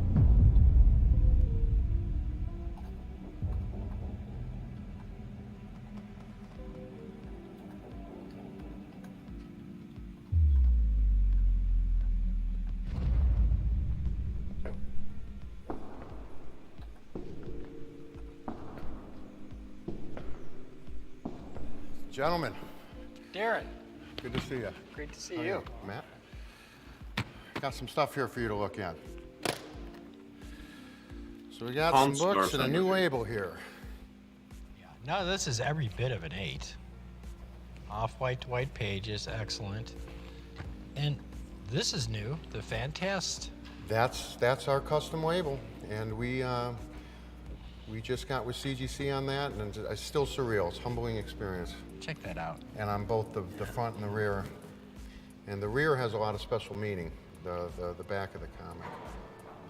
Put a lot of work into it, and we had a very, very talented artist that we worked with, a local guy in Detroit. There's our guy. And he's Hey. great. So I was able to come up with a lot of Look at symbols him. that then the artist creatively wove into what the label has become. So on the front, I wanted to keep it pretty minimal. I was very sensitive to the fact that someone's buying a comic book and that they're buying it from the collection second. And I didn't want to draw too much attention or try to, and stay very humble and say, all right, listen, here's your beautiful book, and it happens to be from this. And it's the Fantast Collection. And the word Fantast means impractical person, dreamer, and believer. And my father used that as a handle on certain websites that he didn't want to associate his name with. He was very into the occult and UFO stuff, and he was getting into some deep forums here and there. And, he wanted to, maintain a little bit of privacy. So he'd use that handle Fantast. And then, of course, paying homage to the Selling Superman, the film, which is the project and the journey documenting this whole thing. So that pretty much represents the front. And the rear is where we thought we could really kind of tell the story. From the left to the right, It all started with the Cosmic Cube or the Tesseract or whatnot. My father was at U of M Law School when he started getting into comics, and I mean superhero comics. He'd always collected Westerns and war comics as a kid and just, you know, for fun. But when he really started collecting superhero comics was after, during law school, when a bunch of guys were sitting around and, you know, they were debating that the Red Skull had the Cosmic Cube and anything he thought of would happen. And so it was kind of an intellectual debate. How do you beat that? Which moved into this like bottomless pit of collectibles that he amassed over the years, and it really, really, really was impacting on our family. And there's a representation of like literally a bottomless pit that has a UFO beaming, you know, some of that stuff up with it. And again, my father was very into the occult and UFOs, and he always used to joke that when he passed, because I'd ask him, you know, what are you going to do with all this stuff? Don't just leave it on, you know, to me without any instruction. And he used to say, that's okay, I'm just going to, you know, beam up to space with my stuff and float around. And he would literally say that. He never really answered the question. And for him to be an attorney that never had a will was quite the thing. So there was a representation of that UFO beaming this stuff out of this bottomless pit, where you have a depiction of my brother, it's a character there, being hoisted out of that pit with a candy cane. And my mother gave me a very special book. You may be familiar with it, but it's a Superman depicted Christmas comic where it depicts two of the sons, and one has superpowers and one does not. And my brother has some struggles, and it's kind of a homage that, hey, I'll always help you out, man, you know, and come with me. And so the thing is, rescuing him from that environment, which was very toxic to him. The glasses represent disguise, as we all know, and Clark Kent certainly wore them. But it's also very powerful for my family because my father had advanced glaucoma. He had 4 retina detachments, and if he had one more, he was going to go blind. And the thing is, it was a big stressor in our home. So the artist creatively drew into the lenses of those, a reflection that would kind of show his perception of the family. It's hard to see on here a little bit, but with detail, and I hope someone does take a magnifying glass and look closely. But you'll see a happy family together, and it was kind of his image, like, this is normal, we're fine. You know, in a Christmas theme as well, we had very good Christmases that tie in the candy cane. You know, so kind of like my dad's perception that wasn't fully complete. There was some oddity that he never really realized to this whole thing of what he was doing to the family, which brings in the scales of justice, because he was an attorney, so I wanted to represent the law. But if you look, the scale is tipped, and it's tipped in the direction of the collectibles, not the family. The family's on one end and the collectibles are on the other, and it's weighed towards the collectibles, and that is accurate on how we felt. Having him and his family in the scale of justice or in the comics, but he was alluding to something kind of like that, so I really pushed that as far as I could, where you've got like long boxes of comics weighing down the scale of justice, and then you've got him dangling his candy cane down to rescue his brother out of this giant pit, and his mom always thought of it like a giant pit full of comics and people getting sucked into it, and she's reaching down to try to grab him too. And so it really kind of, that part of it is really special to me, because I think that's what captures the most emotion of the whole story right then and there. That's why it's in the center here. It's really kind of like the balance, the hinge for this whole story. And he wanted Michigan in there represented, and so yeah, doing the puzzle pieces, because the puzzle piece is the logo of the, you know, that's autism identifies with that. And so yeah, there's a puzzle piece missing in the Michigan state on the label that's floating out there, and that was the missing puzzle piece of the Asperger's and why his father was the way that he was. You know, and my father had Asperger's, and it was never diagnosed, and it was a big challenge in our family.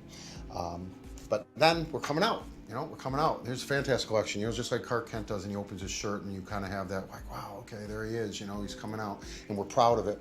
And we have a little patch here, because it says CC. That was the name of the store owner of what my dad got most of his comics, at least from the 70s on. Just a little homage there, and then you have the hatchback, which is through Josh, who I met, and is helping me deal with the comics, and then all of the main people that are helping with the collection, my friend Tony, you have Josh there, you have Adam, you have Brian, one of my closest friends, and then my brother, myself, and then the artist that made this. And we're all just saying, no more secret identities, you know, here we are.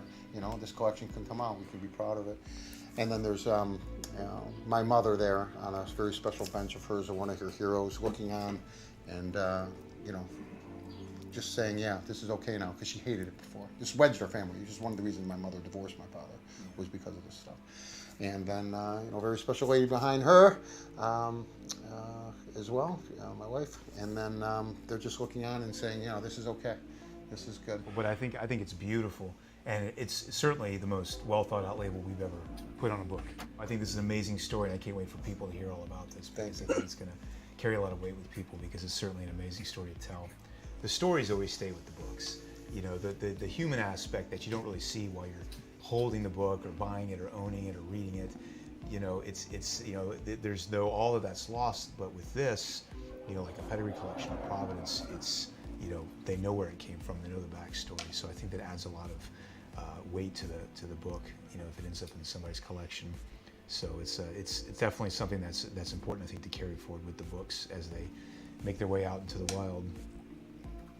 People always know where it came from and what it means. That's very true. We'll have a tie to it, and we'll always know it's that one. I mean, you don't have to trace down the serial number, do we?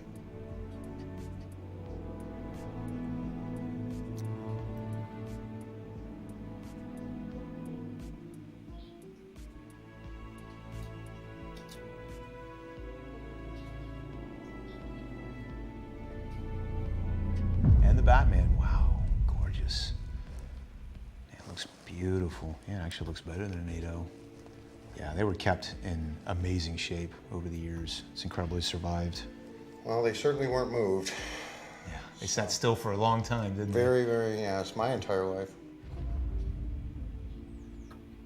Wow. Yeah, so it's I've been to the collection a few times to visit, and it's incredible to see these pristine books, and seeing my art on the graded label. Yeah. It's crazy.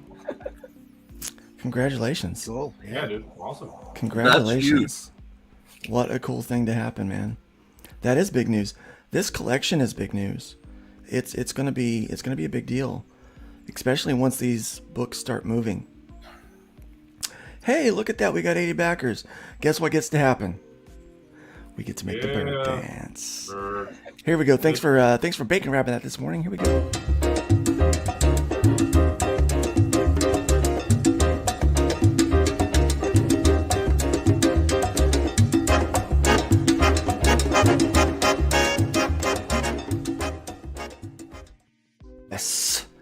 Yes, we make the bird dance. Make the bird dance here at the Bacon Nation.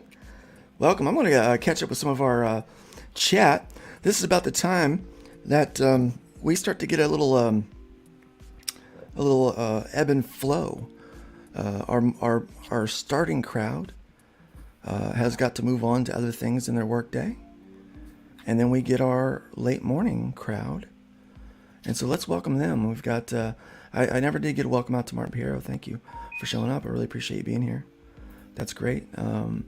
We've got Grey Wolf Graphics, I think, still here. Dawn Doulis is now in the chat. Good morning. Hi, Dawn. To you. It is great to have you here today. We've got AGE Comics that has joined us now. Welcome, AGE Comics, for being here, man.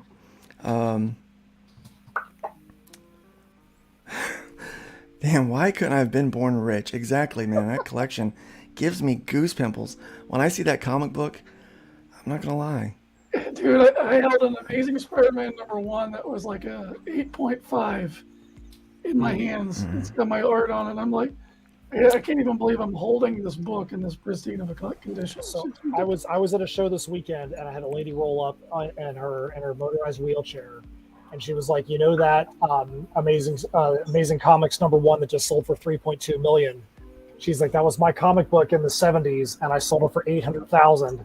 And I kept in contact with the person who just sold it for $3.2 million. And I'm like, could you imagine selling any comic book, whether it's in the 70s or now, being like, dude, I just made $800,000 off of a book. That's right. Great to be the one who Sad part is that artist didn't make that much money at all. No, not at all, not at all. But I thought that was pretty wild. Yeah. Go.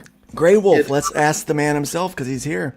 Eric, are you using a Wacom or Union? That's my Wacom 22 HD, one of my first jobs I made decent money at. coloring a book for some people. Got my wife's permission, and I blew it all on a Wacom because There you go, because you gotta have the boss's permission. if you're doing art digitally, you gotta draw on the screen. Yep, you really do. I'm telling you what. Let's be honest. Your office looks amazing. Thank you. I try. Yeah, mine is not nowhere near that pristine. You're allowed to be sitting on boxes if you just moved, man.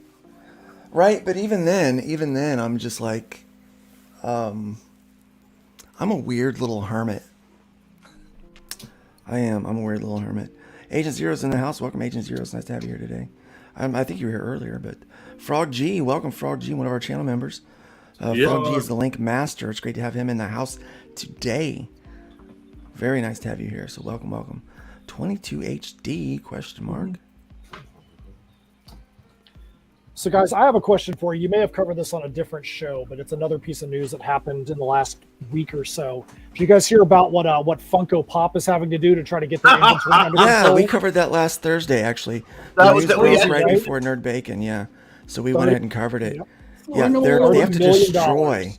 They have to destroy. Well, $30 million of inventory.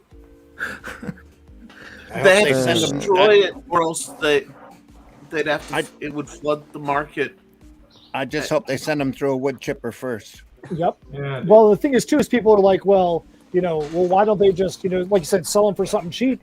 And they're like, well, if they do that, they're flooding the market. But also, they can't just keep them because they're having to pay tons and tons and tons of money to warehouse $30 million. And they're not the only one. There was some other company just yesterday, it escapes me who it was talking about doing exactly the same thing. If they were going to have to go and, it was Adidas with the Yeezys. Yes, But they're talking about having to go burn. They're going to have to go burn all stock of Yeezys because they can't sell them. They don't want to sell them, and they've got just warehouses and warehouses and warehouses. But they literally have to go melt and burn these shoes for the good of their company, which is insane. Look, I am all for free speech because they couldn't just and freedom of creativity. Ship them out to some but sometimes you step in it, and Kanye did. Yep. Yeah, that's a case of earning your cancellation, I think. Yeah. Wow. Apparently there are rumors that whole pallets of Magic cards are starting to show up at junkyards. In the ocean? Guy saw them. He's like, "Oh yeah, you can't take anything out of here." Wow. But they're you can't.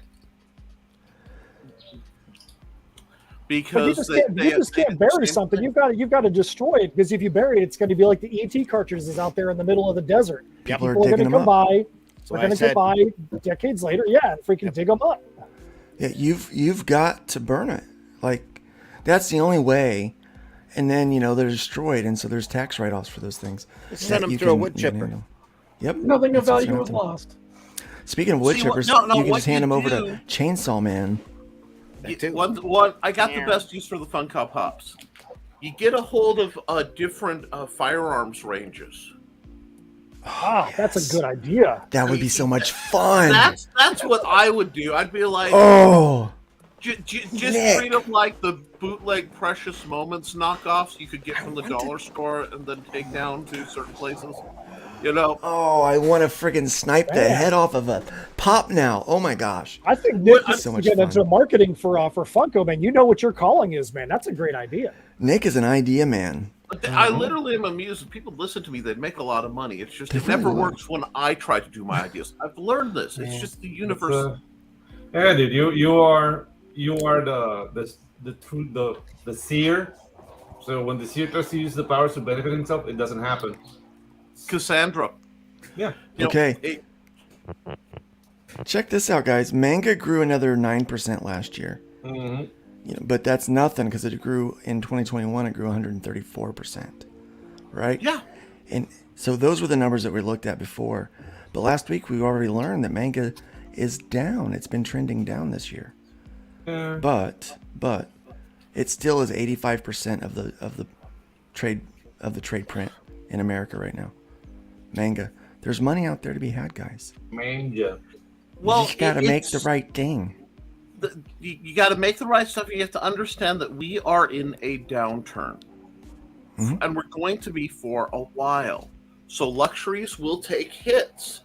And the other problem is everybody is trying to base their numbers off of how much money they made in 2020. And no, the people who made no money in 2020, you can't count that. The people who made all the money in the world, you can't count that either. It was just such an external event. Yeah, And nobody so wants to everything was look just inflated or outside their deflated. relative industry to watch the overall trends to understand what what's going on. Well, when gas is $3.50 a gallon, you tend to have to spend less money. When eggs go from 98 cents a carton to $5 a carton, you We tend saw to have 7. to. You saw 7, yeah. We saw $7 a carton, and I laughed and I came home to my chickens that are semi-illegal, but I don't care. There you go, man. But you know, guys, this is all relative. Okay, shut up, dog. Okay, I'm gonna mute. I'm gonna tell this trying. later. He's got to go deal with the dog. He can't even tell his story. But yeah, so when you start getting hit with inflation like that, it starts to cause a recession, and we're going to see this swing, and it means that what we have to do is we have to find ways to produce our things at a lower cost to us, so we can pass the savings on to our customers. I think the days of $25 floppies on Indiegogo are probably coming to an end for a little bit. Yeah. Right now, I mean, Hojo's running his campaign. He's running it's a $13 book, which is really low compared to most crowdfunded comics right now. And I've crowdfunded for as low as like 7 or 10 for a single floppy. And boy, did I hear about it from everyone else. You're undercutting everybody. That's not right. There's a standard. Man, I can't remember how many emails I got for that one. It was like, there were so many people in my inbox that I didn't even know telling me, you shouldn't do that. People are talking. It's made them angry. But that's okay. What you have to do is, it's like what Matt's doing and Pedro's doing, Randy, we're doing with Arrow Comics over there. You've got to find out and create your own paths to connect with your readers, and you've got to find ways to find new readers for what you do and what you produce. And I think we're just so afraid to fail. We're so afraid to fail that we don't try anything.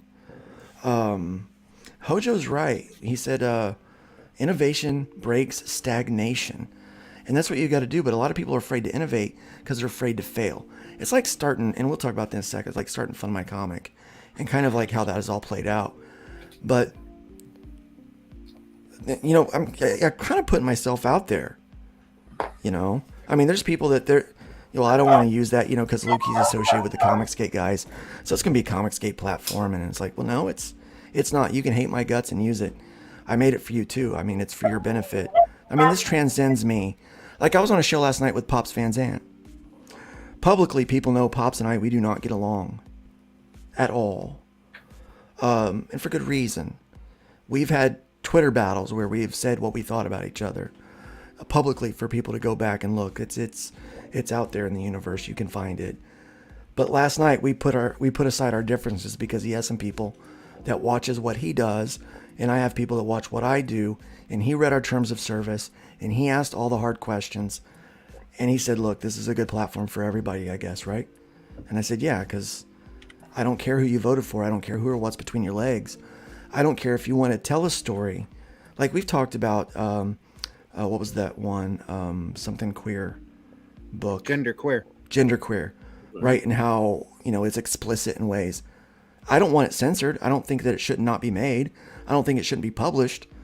I think we should be more responsible about whose hands we put that in, right? As being a Christian father.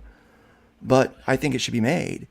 And I know that one of these, in a school library and a public library. Right. And I know that one day, so I know eventually the Christian view is going to be coming after. And so that's why I made it, because I knew that I wanted to make sure that we had a place where we could express ourselves creatively and have independence in our business. But I also understand how the pendulum swings, and eventually it's going to be the more progressive voices that are going to get silenced, because they tried that a while ago, and it responded the other way. and where we're at today. And so what's going to happen is those people are going to have a platform when they start getting kicked out of these places. They got a platform too. It is really for everybody, irrespective of who you are or what you're associated with. So if Kanye wanted to make a comic book about how much he loves Hitler, as long as he is using free speech and he is not, he's being civil about his platform, well, then he can make a comic book. That's his creative right. You know, he may not get anyone to back it, but that's on him, right? But he should have a platform in which to be able to crowdfund that. And if you want to make a comic book about how much you hate people that love Hitler, then if you're going to use reasonable discourse in your campaign, you should be able to run a campaign to fund that book. Whether I agree with you or not, doesn't matter. My politics should not affect your ability to create art or to run your business. It shouldn't, and your politics shouldn't either. And because I don't believe in censorship, we've talked about this extensively on my platform here. We do not believe in censorship, and we do not believe in this cancel mob that's happening and this selective rage, selective anger that is happening with people, because we allow it on one side and not the other, and it's ridiculous. Guys like Mike Barron will have a place to be able to crowdfund their books because it's the right thing to do. You know, whether you agree with what he says in his books or not, everybody will have a platform here. And so one of the difficulties of doing this, of starting this, when you put yourself out like that, you know that people are going to have an opportunity to reject it because they don't like you, or they don't like maybe something that you've said or that you've been associated with. And so there's also, it's very complicated to start something like a crowdfunding platform. If it was easy, there'd be a bunch of them. But there's a lot of plug-ins where people do Shopify plugins, things like that. They're able to crowdfund on their own platform. But let's be honest, decentralizing comic books is not good for us, but it's really not good for the fans, is it? Because they're the ones that suffer in the end. Because now they've got to go to all these different places to get comic books. They got to go to all these different websites. That's why we like things like Kickstarter and Indiegogo, because it's a marketplace for us. So I really felt that, and I was encouraged by a lot of you in the chat, actually, and on the panel, that this is something that we need. We need something that's centralized where fans can go and shop around. And we'll look at the website here in a minute, because it is up and running, and people are backing books already. And I know that it was said earlier that, you know, people are going to hold off until some things have already been funded and stuff. Yeah, I get that.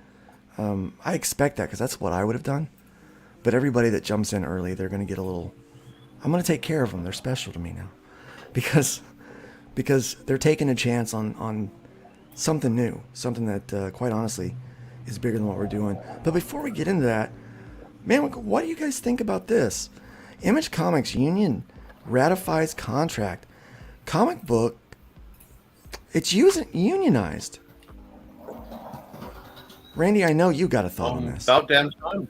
I got a lot of thoughts on it, but you know, I don't really have a thought on this. Like, my first thought is, hey, isn't Image a creator-owned No, company? but see, okay. That's what they promote themselves as. All the creators own their own stuff. They do their own thing. So who's union over there? Is it the staff that's union? It can't be all the creators, because the creators, they're responsible for their own books, and Image keeps bookkeeping that if you don't sell enough and it's a book that Image has promoted, you have to make up that cost. So are they going to have to make up new additional overhead costs, these creators who bring their books to Image, because now they have to cover everybody's union fees? That's a good question. The thing with this article, and I had to go up on ICV too and read it before I could comment on it. It is so full of nothing. There's nothing here. It has no details. It has no, how is this going to work? Because I know how Image basically works, and I'm shocked. I knew that they they had voted honestly, to unionize. as of late, Image is. Go ahead. I'm sorry. I figured it'd go the same way as Kickstarter, and they just flushed the people that wanted to union. So it's the staff that unionized. It has to be the staff that unionized. But here's my. It's not the creators. It's the creators that really need the. They're the ones that need the union. The artists need the unionization. They're the ones that need the help, but that's not how Image works. Image works because, on a we break even or you pay us. Basically. Yeah, it's kind of a vanity press at these days. Yeah.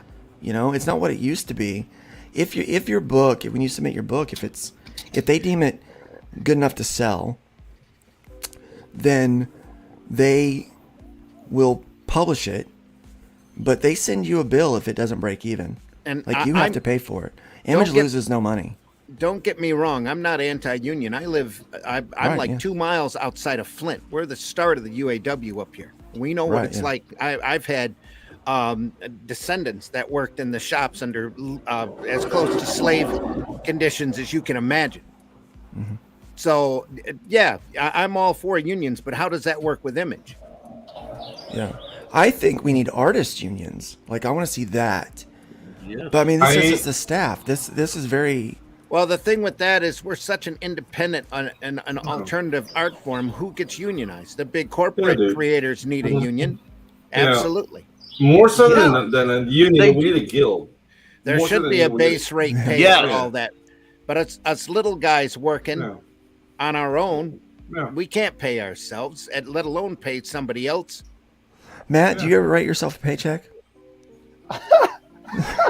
There we go. I'll say this. I don't write myself a paycheck. What my goal is to try to at least make it where when I go to an event or something like that, I can at least, hey, I'm going to cover my food and my lodging for that show if the show's not paying for it, at least out of that and not out of my other pot. So yeah, there's never here's my paycheck. There's just not enough money there. There's not enough money there. There's too much money to go into projects. Right. Further things. Yeah. On my books, I never welcome file 13. Nice to have you here back. Nice to have you back. They mentioned in there, I think it's HarperCollins has that their employees are already unionized. Yeah, that's great. They're a large, incredibly large corporation, and that the workers deserve a certain amount of protection. Here in Michigan, a few years ago, probably about 8 years ago or so, we changed to a right to work state that they're currently overthrowing, and that meant anybody could get fired at any time for any reason. Yeah, I love what RJ says. Even if they were union protected or not, but they're looking to change that back. But Image especially is an odd one to unionize because I don't know how big of a staff they have. Image does. How many people is there?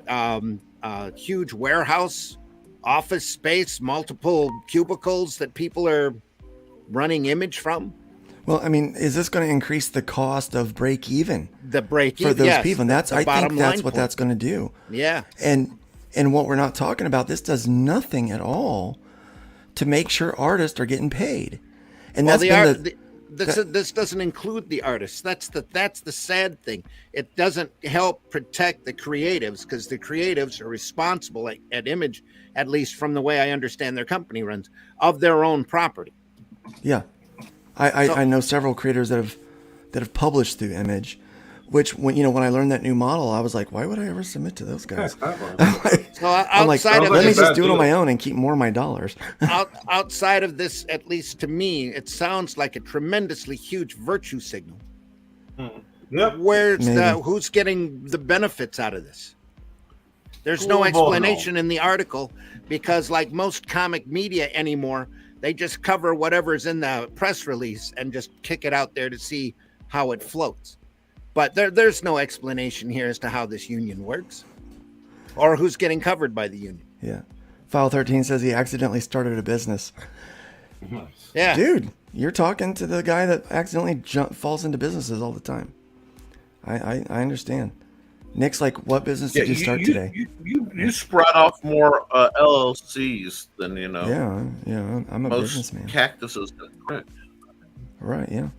But so we've been covering a lot these artists that are not getting paid because it's not just one or two publishers that's doing it. I mean, it's, you know, there's artists that are months and months getting paid, and then there's especially right now, because there's a lot of these secondary publishers that are screaming because they haven't been paid from Diamond in months. Right. Just utterly in pain. Yeah. And all that trickles down to the little creators who really need the union. The one guy who spoke up scared for his existence, literally, because he couldn't buy his Christmas presents over the holidays, and said, "Hey, I know this is probably going to get me blacklisted, but I haven't been paid in months. Is anybody else out there feeling the same pain?" When your family starts to get affected and your kids, how can they do that? They just don't pay them. That's how they do it.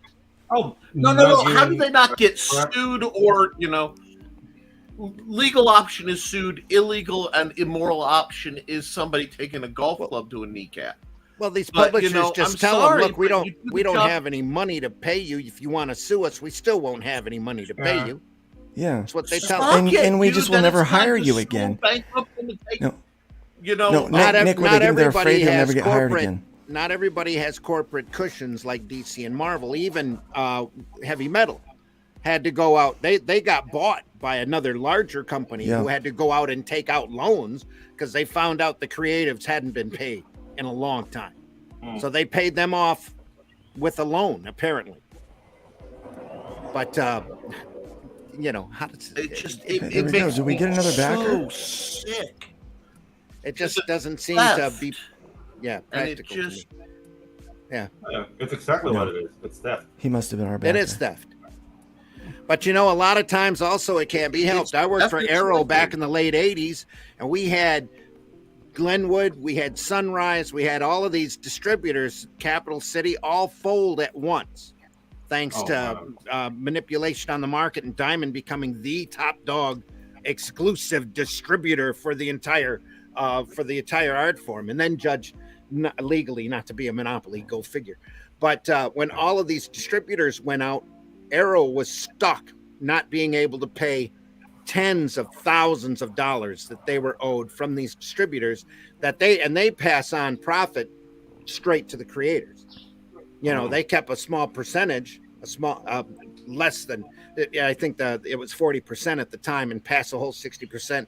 But you can't do that, over to the creators. But you can't do that if you don't have that money coming in from the distributors. And if suddenly the distributors go, well, we're going out of business, you're screwed. That's why Arrow, Ralph and Stu gave over the rights for Realm and Dead World over to Guy Davis and Vince Locke, in lieu of the fact that they couldn't pay them the money that they were due. And then Arrow One just quietly folded shop because of the Yeah, I mean, because at that point, what do you do? Yeah, because at that point, what do you do? Yeah, at that point, really, what is there to do? Mm-hmm. Not much. There's not much. Well, to do I'm wondering. So the CEOs of these companies, they still making their money? Well, absolutely. Of course they are. Yeah, of course they are. That's the lottery. That's the lottery. The house will never lose, man. I recently heard through the grapevine a story of a publisher that made heavy investments in real estate and then turned around and told their employees they couldn't pay them and asked them all to take a 50% pay cut on their wages. They lost the majority of their talent and the majority of their staff. I don't doubt that at all. Dude, there's this guy down here that tried to make an animation series. It was like the first Panamanian animation series. Dude, the guy, I know for a fact, he collected $1.5 million to produce, which is not much for animation, but down here, there are no animators in Panama. I mean, I just came back from school, and we're talking 2003 around. But so they told me, hey, this guy who really studied animation, he knows what he's doing. Interview him. I go in. The guy offered me $800 a month to be an animation lead. So I said, you know what? Screw you. I'm not working with you. Shut up. Dude, years pass. I hear horror stories like, guys, we ran out of money, but we need to finish the series because the contract. So these are guys who are working 16 hours a day, 7 days a week, for 8 months to finish this series that sucked. It looked like crap. Well, yeah, you get what you pay for. Yeah, exactly. And this guy, he bought land, not like houses, land. Yeah. He basically owns a town now and has like a Maserati or something. And of course. It's just like, dude, like, can you be a little bit more like discreet? Like, if I work for you, you'll be in a ditch with a mouthful of flies right now. Yeah. Yeah. Nah, dude, it's just. Welcome, Blue Teddy. It's nice to have you here today. Yeah. Blue Teddy. Yeah, and unfortunately, suing ends in a money pit. Yeah, exactly. And a lot of people are realizing this, that it costs money, and it takes a long time for these lawsuits to even materialize into anything. So people are starting to go to the court of public opinion because it works. That's all they're left it with. works. The only one left. I'm afraid we're going to have to use that court with the developer that we had been working with. You know, you never want to go that route, but when the well-being of your family, and there's something that happens in us guys when we're trying to provide for our families and we can't get them food and we can't buy the clothes that they need, we can't give them Christmas presents or birthday cakes. You know, something snaps. We stop being quiet. We stop being civil. Yeah. You know, exactly. And I think that's what happened. Yeah. And I mean, unionizing is, I'm not against the union, but I don't understand how this helps what we're trying to do. I think I'm kind of with you, Randy. I feel like it's a virtue signal to show that we're doing something. Dude, I kind of something. have like a Latin American vision of what a union is. So I'm not interested in any movement like this. Because basically, when you create a union down here, it's more bureaucracy and some idiot who's not working and collecting the paycheck. That's all that happens. That sounds pretty consistent. Yeah. It's like, ugh. Yep. That's my problem is right. Yeah. Matt, you got 9 hours left on this. Yeah. Yeah, okay. man. I know yeah, you're man. gonna have to bounce because got packages waiting for me, man. yeah, we've been able to keep you for 2 hours. Thanks for being here this morning. Yeah. Hey, I appreciate tell you. them real quick. Go ahead. Sure, I appreciate you sending out the invite, and I appreciate. Hey, you know what? It's always good to see you and Randy. Even ever see everybody, but it's definitely good to see you and Randy because you guys, you guys very easily could have not been here to be on this show a couple of years ago when you guys had your vacation there, and Nick, definitely glad to see you. Pedro, glad to meet you, man. Definitely want to be talking to you. Yeah, so Misfits Clubhouse, it's for the young and the young at heart. The issue that we're funding right now is Sharks, Dragons, and Little Red Wagons. There's 4 short stories in there: Beach Bash Bonanza, Old Man Willow, Bruce McTutherson, Aquatic Investigator, and then Barrel Peril is your opportunity to get drawn into the issue. One of the cool things about this issue is that at some point it's probably going to get released through distribution on Scout Comics. So that means if you get drawn in, you might be able to walk into your local LCS and go pick up this comic off the shelf and be like, I want to get this. And the guy behind the counter is going to go, why do you like this comic? And you're going to go, dude, because I'm in this comic. How many people get a chance to say that? I said we're really stoked about this story. It's about Miki, Ferry, Slothy, and Stig, 4 neighborhood kids that get together in the playhouse, the clubhouse behind one of them's a house, and they have all kinds of fun adventures. You'll meet Captain Bluebeard, you'll meet the Old Man Willow Dragon, you're going to meet Bruce McTutherson, Aquatic Investigator, and a bunch of other little secondary characters.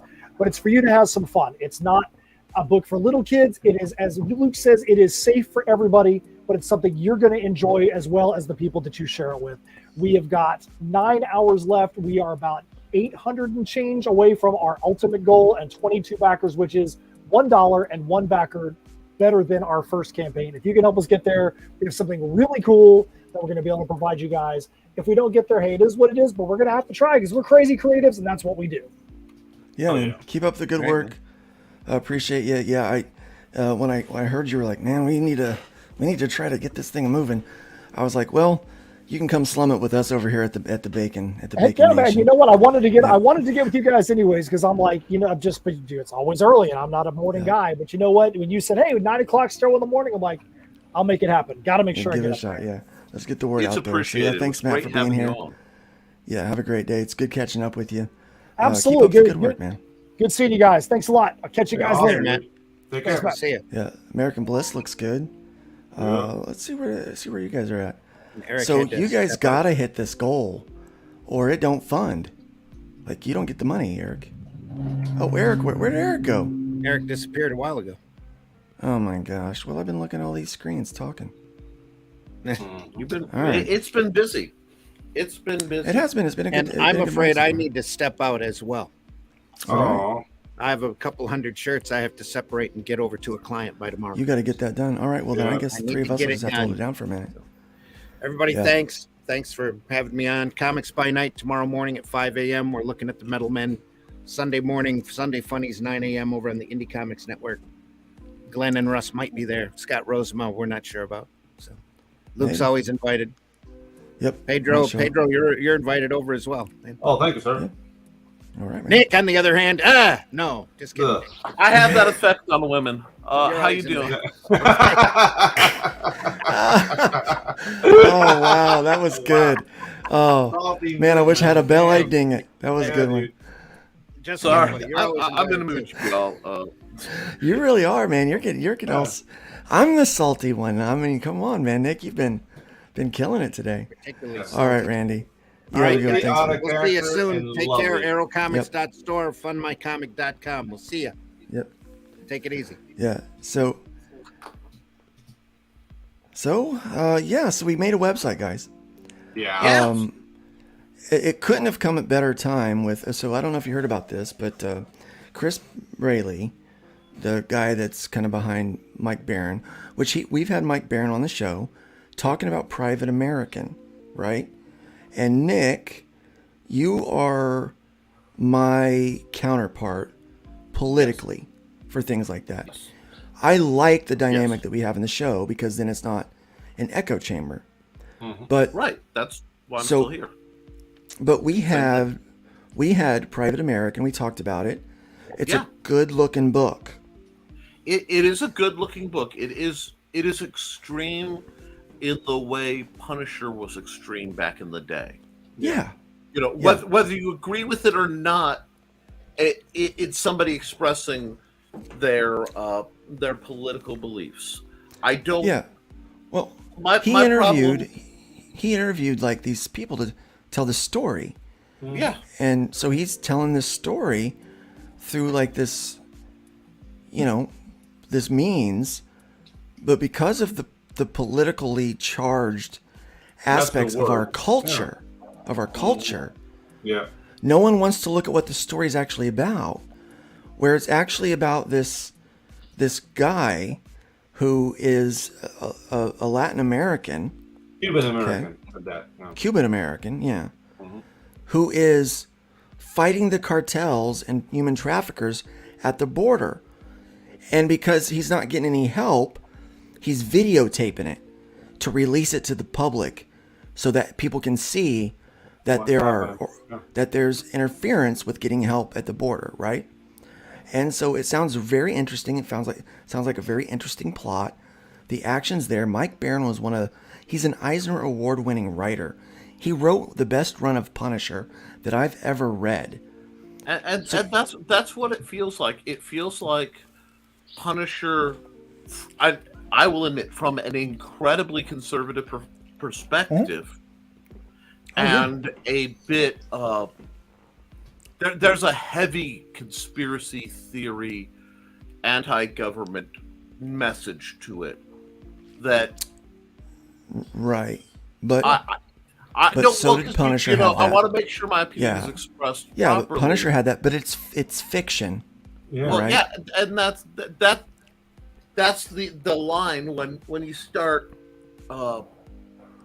when you get too close to real issues. It can be very easy to go, okay, how much are you commenting and on whom? Well, but that's part of the art that's subjective. Oh no! I like I'm to not leave saying that it's open, a right? bad thing. I'm saying it goes back to the First Amendment, where even if I completely disagree with what somebody's saying, they have the absolute right to say it, and I'm not even See, I'm torn, and I'll be honest. I am really, really torn on the Well, we're not, Crowdfundr saying we're not taking CG people. We don't want anybody associated with CG. Yeah. I am torn on, and I'll explain why. I can see that one as a dick move from a right of expression. You gotta remember, the right of free speech only covers governmental things. There is no corporate protection issued by the right of free speech. Where the corporations are involved, they have very little they can do. And so that's part of it. And a lot of it becomes, and Don says it, guilty by association. Yeah, she continued it here. So, well, this is the first one. I was in listening mode only for a while there. Yeah. I'm very new to this world and trying to see where I fit in. And I know there are clashing personalities, but so far I've never been accused of guilt by association. Yeah. And I'm very thankful for that. And that's great. But there are definitely people that do that. I mean, Nick has even because I been get the it victim a of this. lot. Yeah. I have a lot of well-meaning people who will warn me, Nick, their CG is a corrosive, infectious symbiote of an organization that once they get hold of you, this is nearly direct quotes. You know what I'm saying? And I look at it, I don't fly flags. If you look at everything I do, I'm an independent creator, I'm an artist. I fiercely defend my freedom to meet the other individuals because I hate groups as a rule. It's not that I do hate groups. It's I despise groups because now people hate each other. Well, you know what? Now you're a part of a hate group. Yeah, exactly. You The fact that you hate groups, that's you a gotta group. hate. So there's... Yeah, it's like that's why I tell people if others can hate people irrationally, I can love them irrationally. So that's what I'm gonna do. I'd rather love somebody until proven as an individual otherwise. This crazy Christian stuff. I know it sounds funny, loving your brother, your neighbors and all. It's kind of in the book. He made a big deal about it, and since he's my boss, I kind of try to do that. But Grey Wolf, message me privately. I'll explain to you how to do it. And on the other side of it is, as somebody who's in business and has lost business because of associations. Because I've had people, I don't talk about it, but I have had people request me to make games and then rescind them because of my association with Luke Stone and some of the things Luke has said. As from that perspective, as a company trying to protect their investment, I could totally see them saying, no, if you're flying this flag, we don't want you. And from my It's their right as a business to do that too. Oh. I mean, I'm not. And that's my thing. It's their prerogative, man. Like, So I look at it like a lot of people will let themselves get emotional and hate and how dare you. And my attitude is, okay, if you don't want to work with me for whatever reason, that's fine.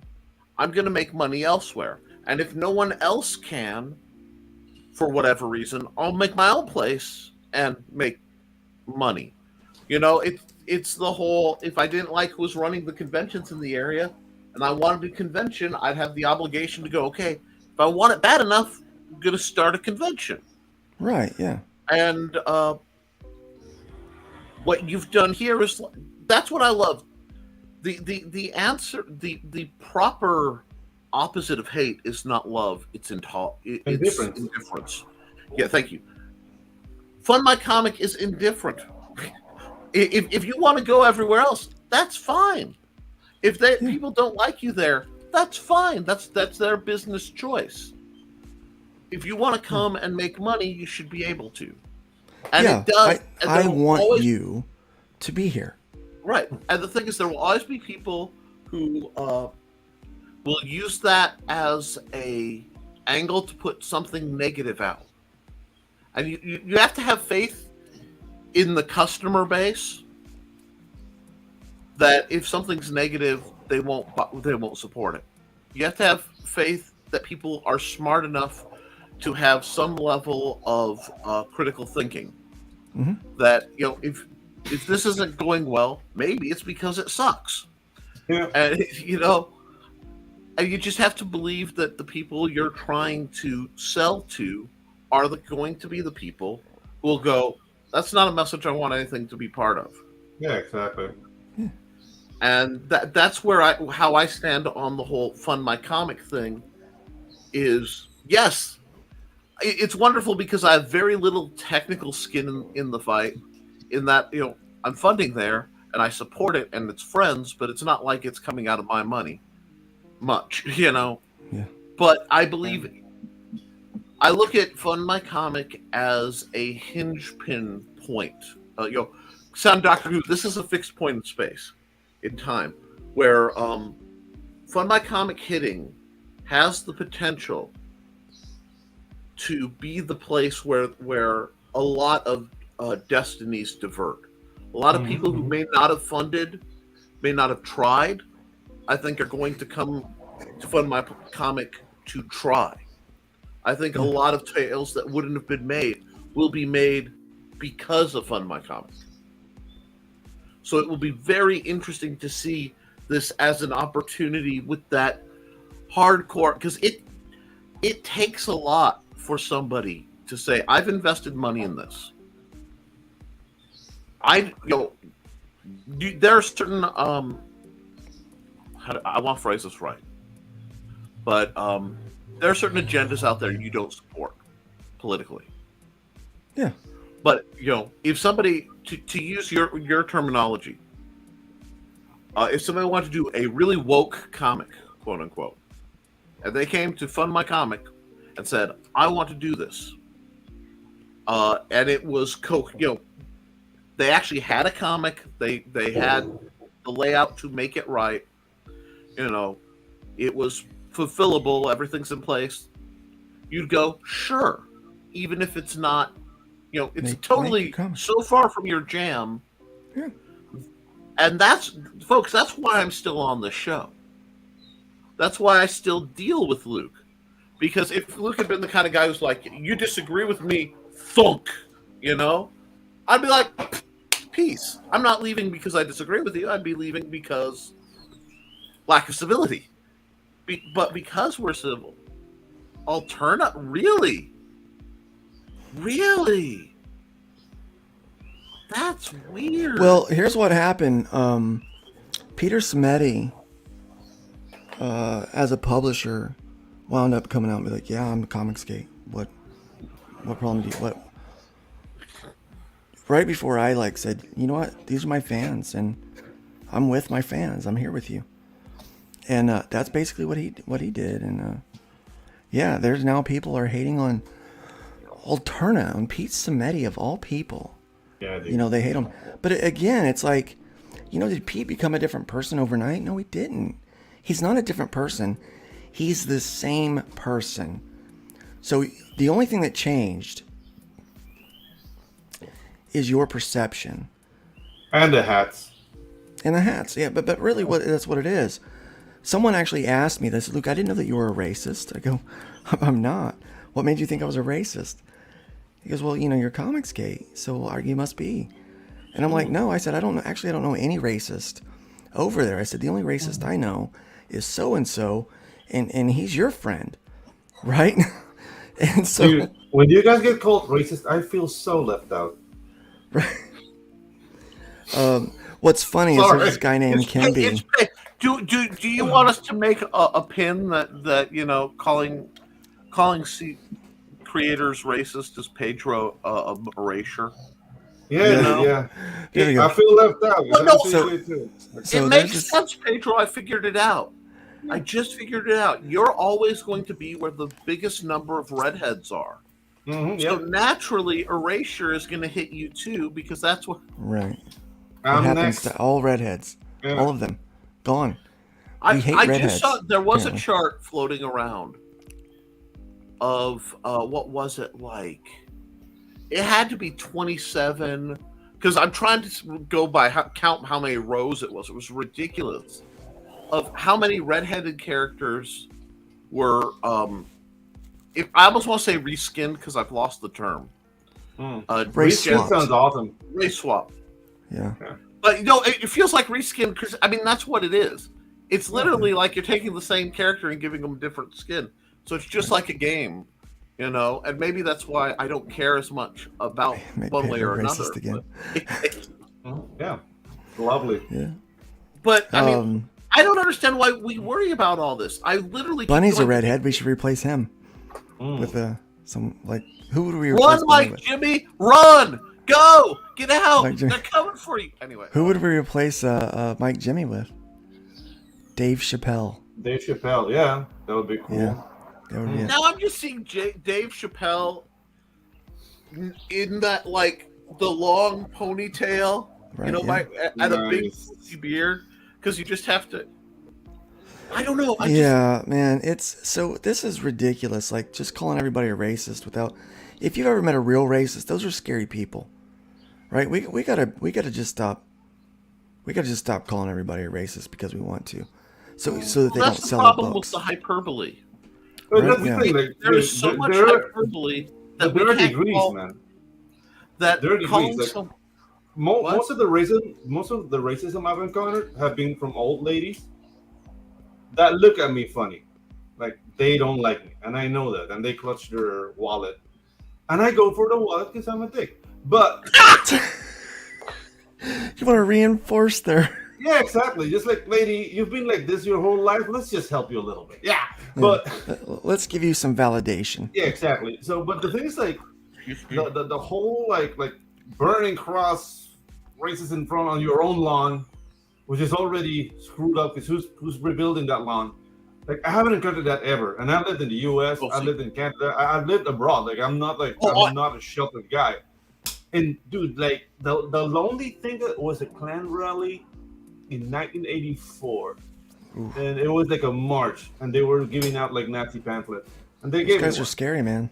Yeah, but I was. They are hate-filled now, people. see, my problem is I've encountered racists extensively, and the thing that got me, and it really helped why I am the way I am, and it's hilarious.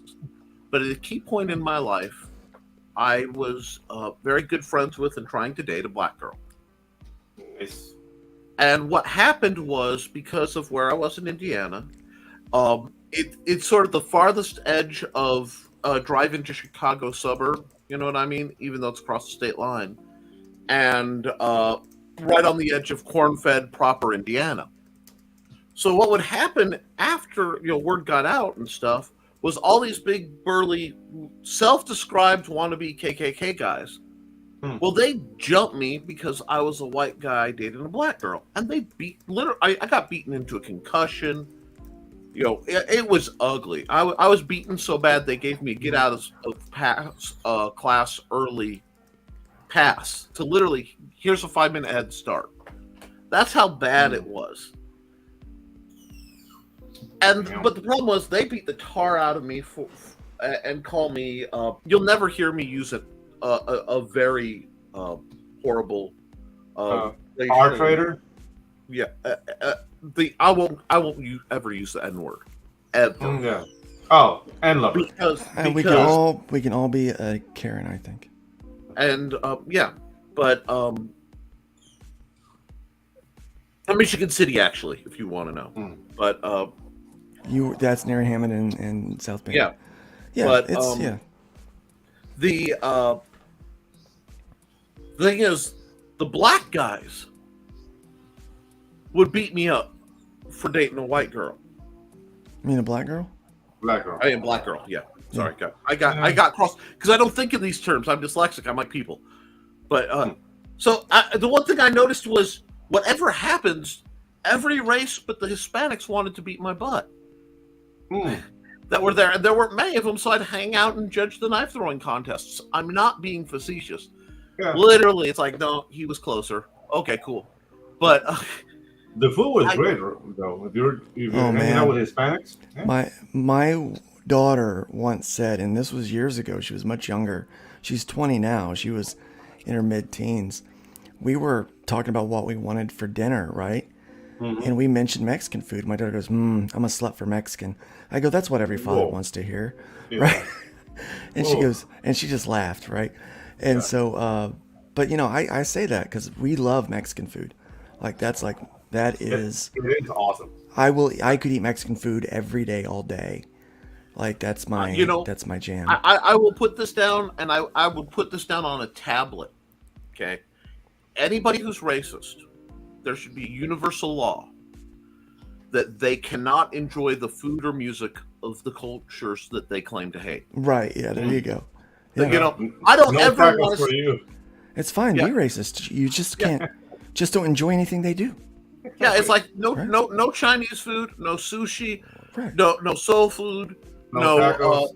I love Chinese food too. I want you to eat like peanut butter and jelly sandwiches, or just potatoes. Boiled potatoes.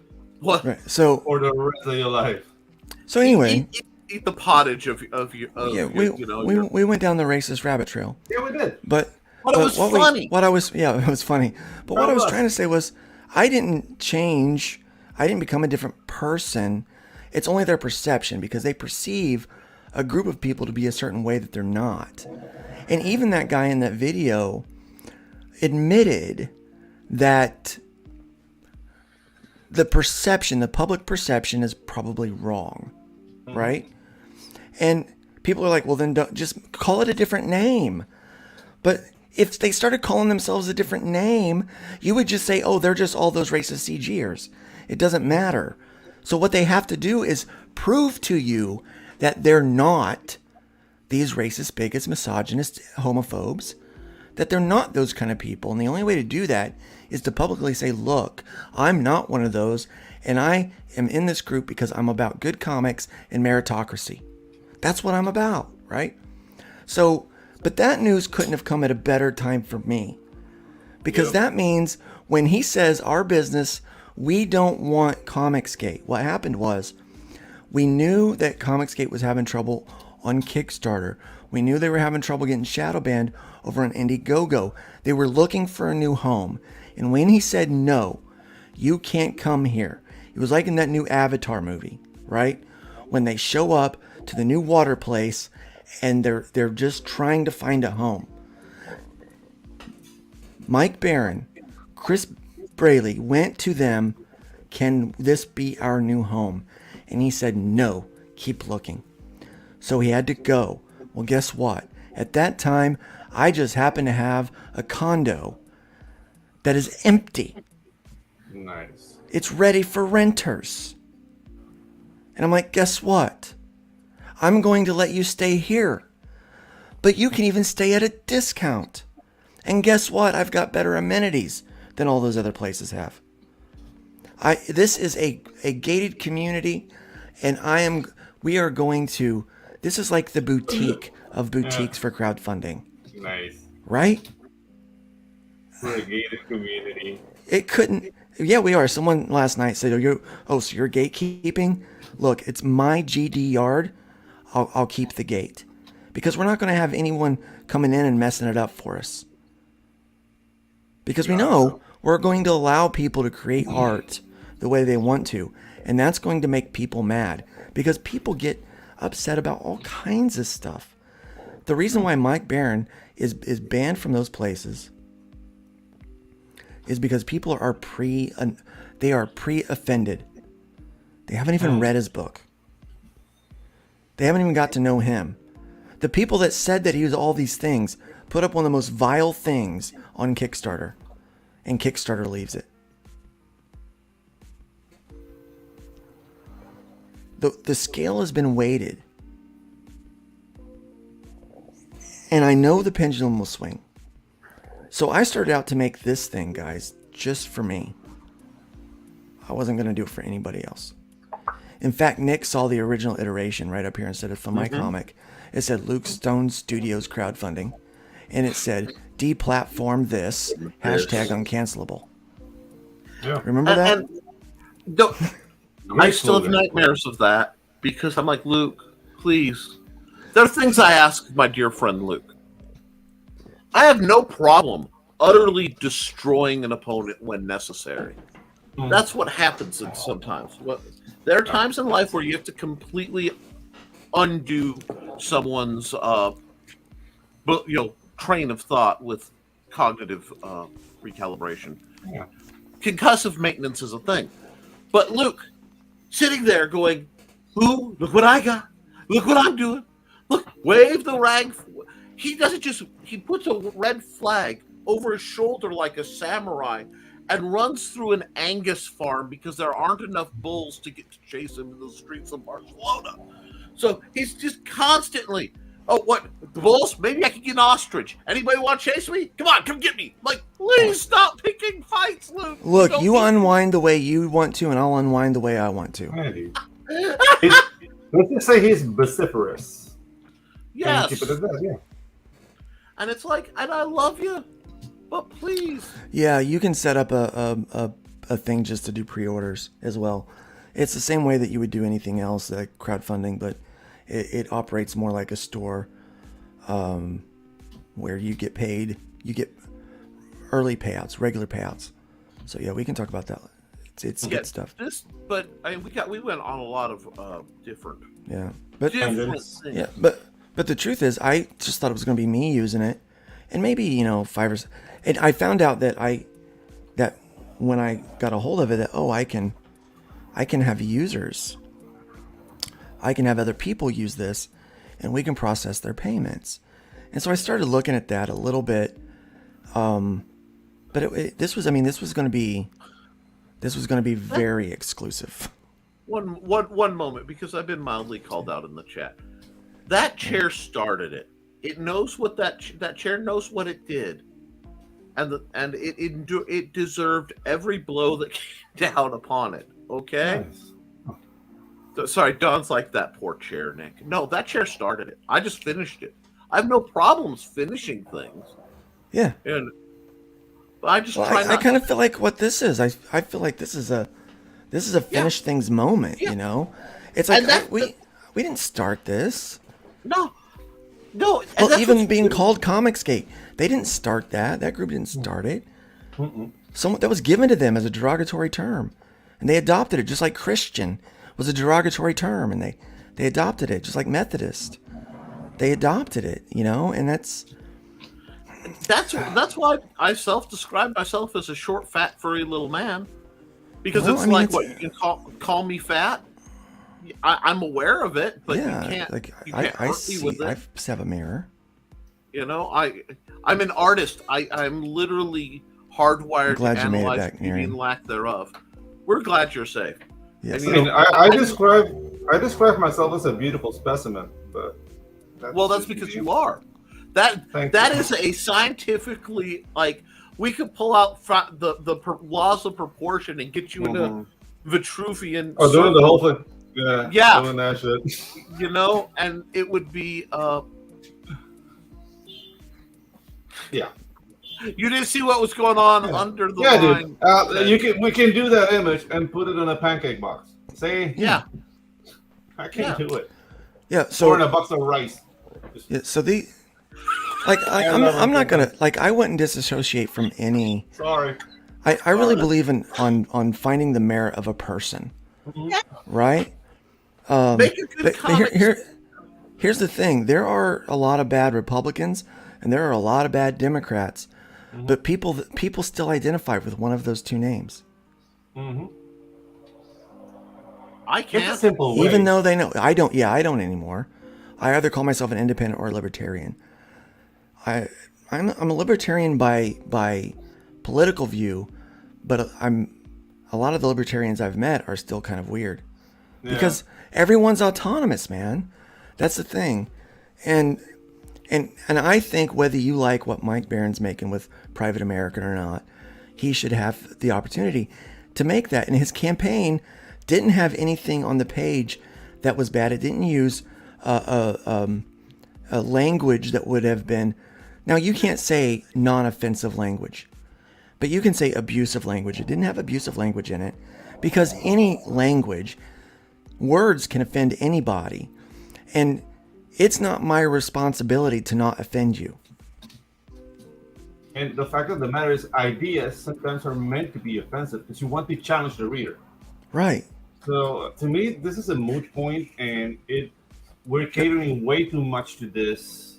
Right, but it's because of this has been the thing, right? Yeah. And Nick has brought up a lot. It's like, the thing that he's noticed with creators, like, well, they'll either stay in this cycle of complaint and just stew in it, or they'll complain a little bit and then make something that's an alternative.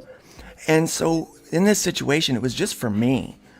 But everyone was like, Luke, this is an alternative that we all could use. And I'm like, well, yeah, probably, if I wanted to do that. But I was talked into it.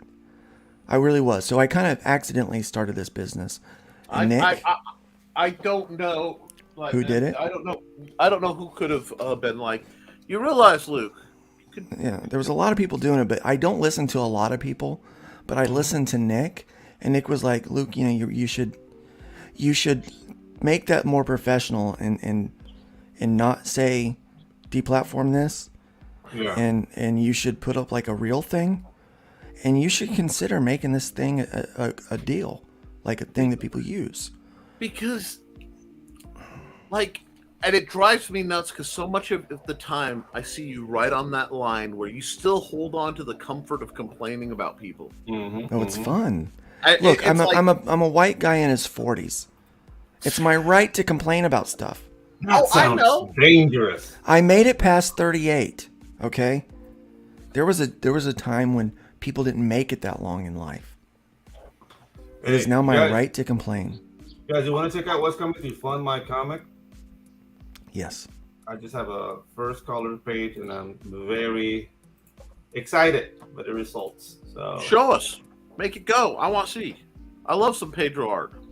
Check this out. Ooh, I like that. Oh, heck yes! So this I is like that a lot. Escaping from Cersec. That's all. This is the beginning of Waifus and Kaijus. Yes. And this is Aliens on the and Run. Kaiju's coming. Yeah. Man, I can't wait to see this up and running, man. Yeah, dude. And I'm gonna make this a Fund My Comic exclusive. I'm really waiting out. Congratulations, man! 64. Yeah. Heck yeah! Heck I didn't almost yes. make it past 41. Yeah. Apparently, money changed hands when I hit 18. Like actual large sums of money because there was gambling involved. About 18 and 20 something. Here's what I want to show you guys. We've got something special going on right now. Right now on Fund My Comic, Hybrid Sales feature is running, okay? Not only is it running on Indiegogo, but it's running here. We are running for right now, very limited time, and I'm not sure when I'm going to turn it off, but we have a code, Beta 2023. Beta 2023. It's running down at the bottom of the screen right now. All caps. All caps. We are celebrating this beta launch of Fund My Comic. This was supposed to launch on January 10th on Fund My Comic. We had issues with Surrendum. Okay. Congratulations. Just broke 4K. Way to go, man. That is a feat, especially right now in these crowdfunding times. But we were supposed to launch. We had problems with Surrendum. We are not happy with the way that we were treated. We are not happy with the way we were communicated to, or lack thereof. And so Todd and I understood that there were some things, promise dates that were missed, and some things that just didn't add up for us. So we started shopping around for another white label coding to be able to plug in for our crowdfunding, to be able to tailor for our crowdfunding. And that's what we did. And so we were able to launch. Thank God that we had all the problems we did with Surrendum, because partnering with Surrendum required me to have a partner to financially do that. And what happened was Todd came on board. So now Todd and I are partners. Wouldn't have happened without Surrendum doing what they, to start with, and then doing what they did. But so now we have a partner.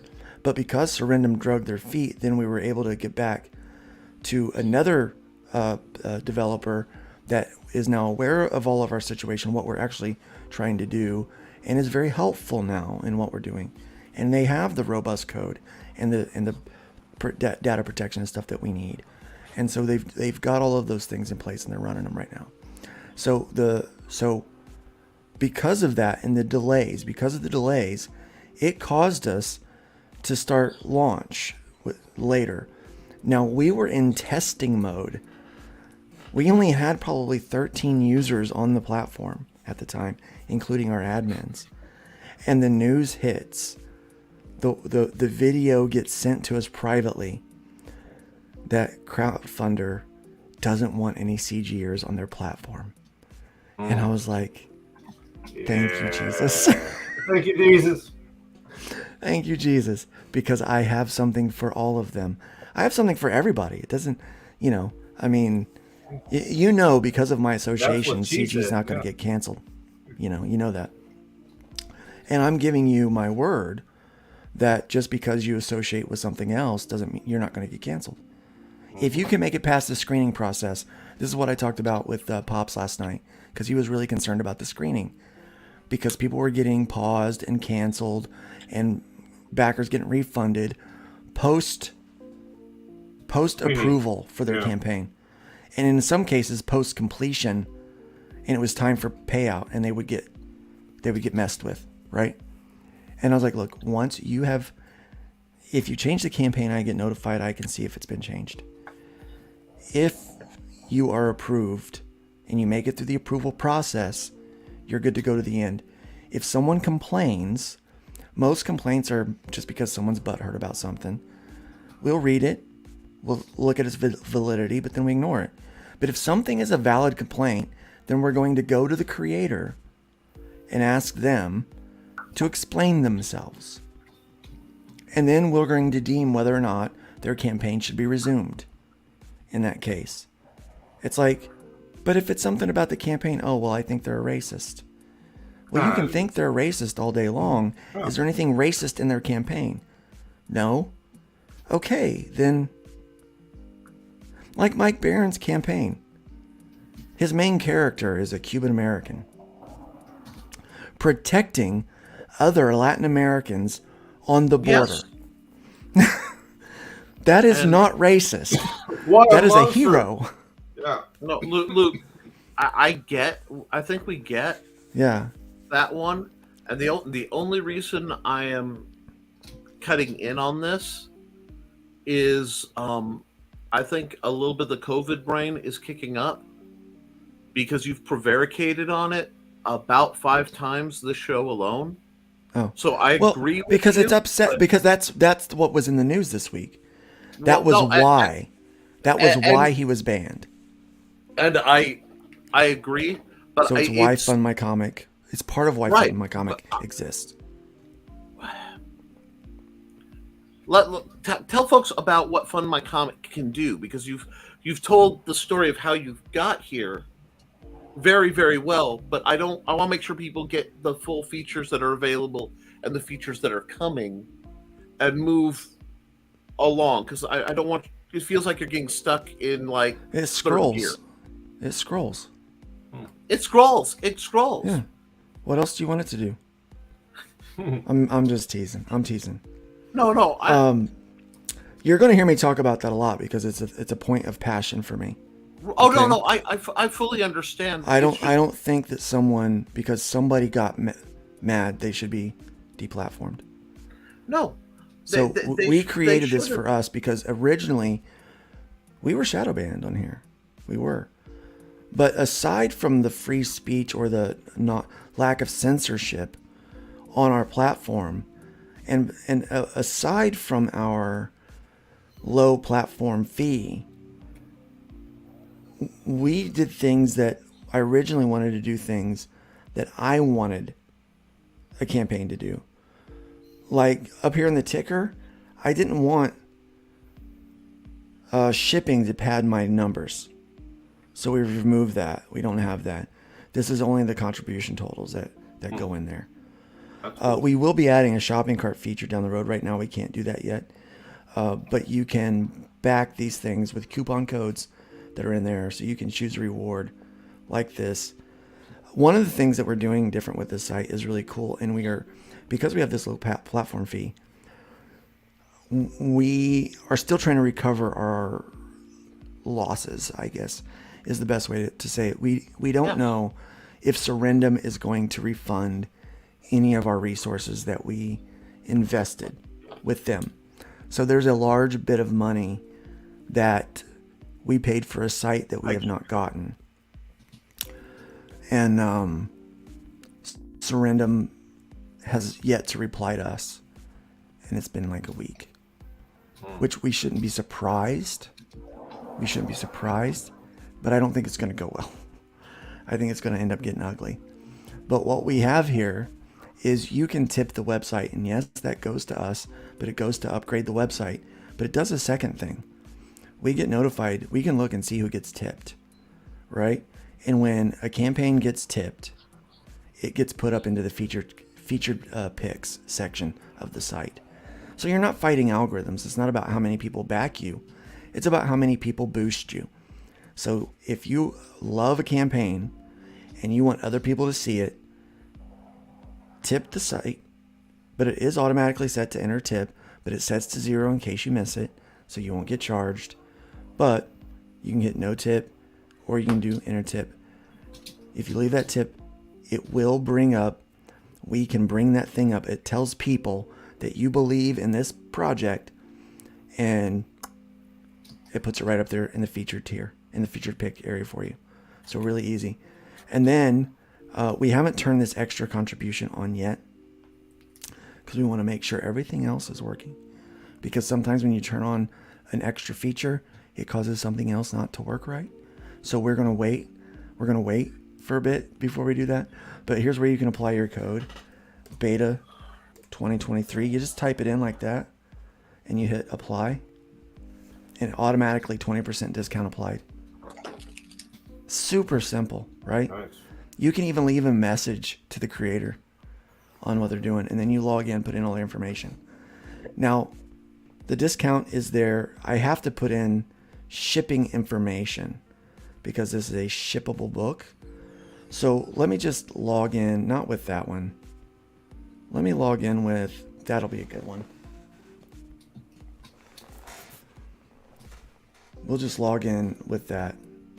Okay, so that we can see this. You put in your card information, you put in your address. This will trigger the shipping. And so let me just go ahead and put in my old address that everybody knew. Which actually I think it might be saved. Let's see. No, it's not saved.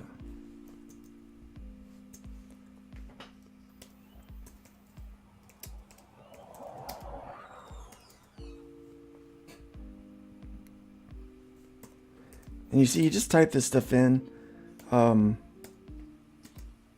it will figure out what you're saying and populate it for you. Mailing code 32216. This is not my current address, but if you want to go by that house and check it out, I think it's for sale. So, look, it populated my shipping as $8 for that book. So a total of $23. You click that you've read the terms of service, privacy statement, cookies policy, and then you go to pledge. Easy peasy, guys. It's so simple to do this thing. And then all that gets populated on my, oh man, where to go? Oops, but for overseas heathens that uses services like RJ's, how would that factor in, though? Good question. Good question. So RJ is set up with Fund My Comic to be a campaign administrator. So if you decide to hire RJ, RJ can actually come in and manipulate your shipping fees for you. So when you're building your campaign, all you do is you leave those blank. And you talk to RJ, and he will get all the information he needs, and he will plug in all the shipping information for you. And then you submit it for review. Once the campaign's been submitted for review, it can be approved or disapproved. The disapproval process is pretty simple too, and it's not necessarily a bad thing if you get disapproved. Yeah. Okay? It might be like, hey, you're a first-time creator. You don't really have a lot of experience building a campaign.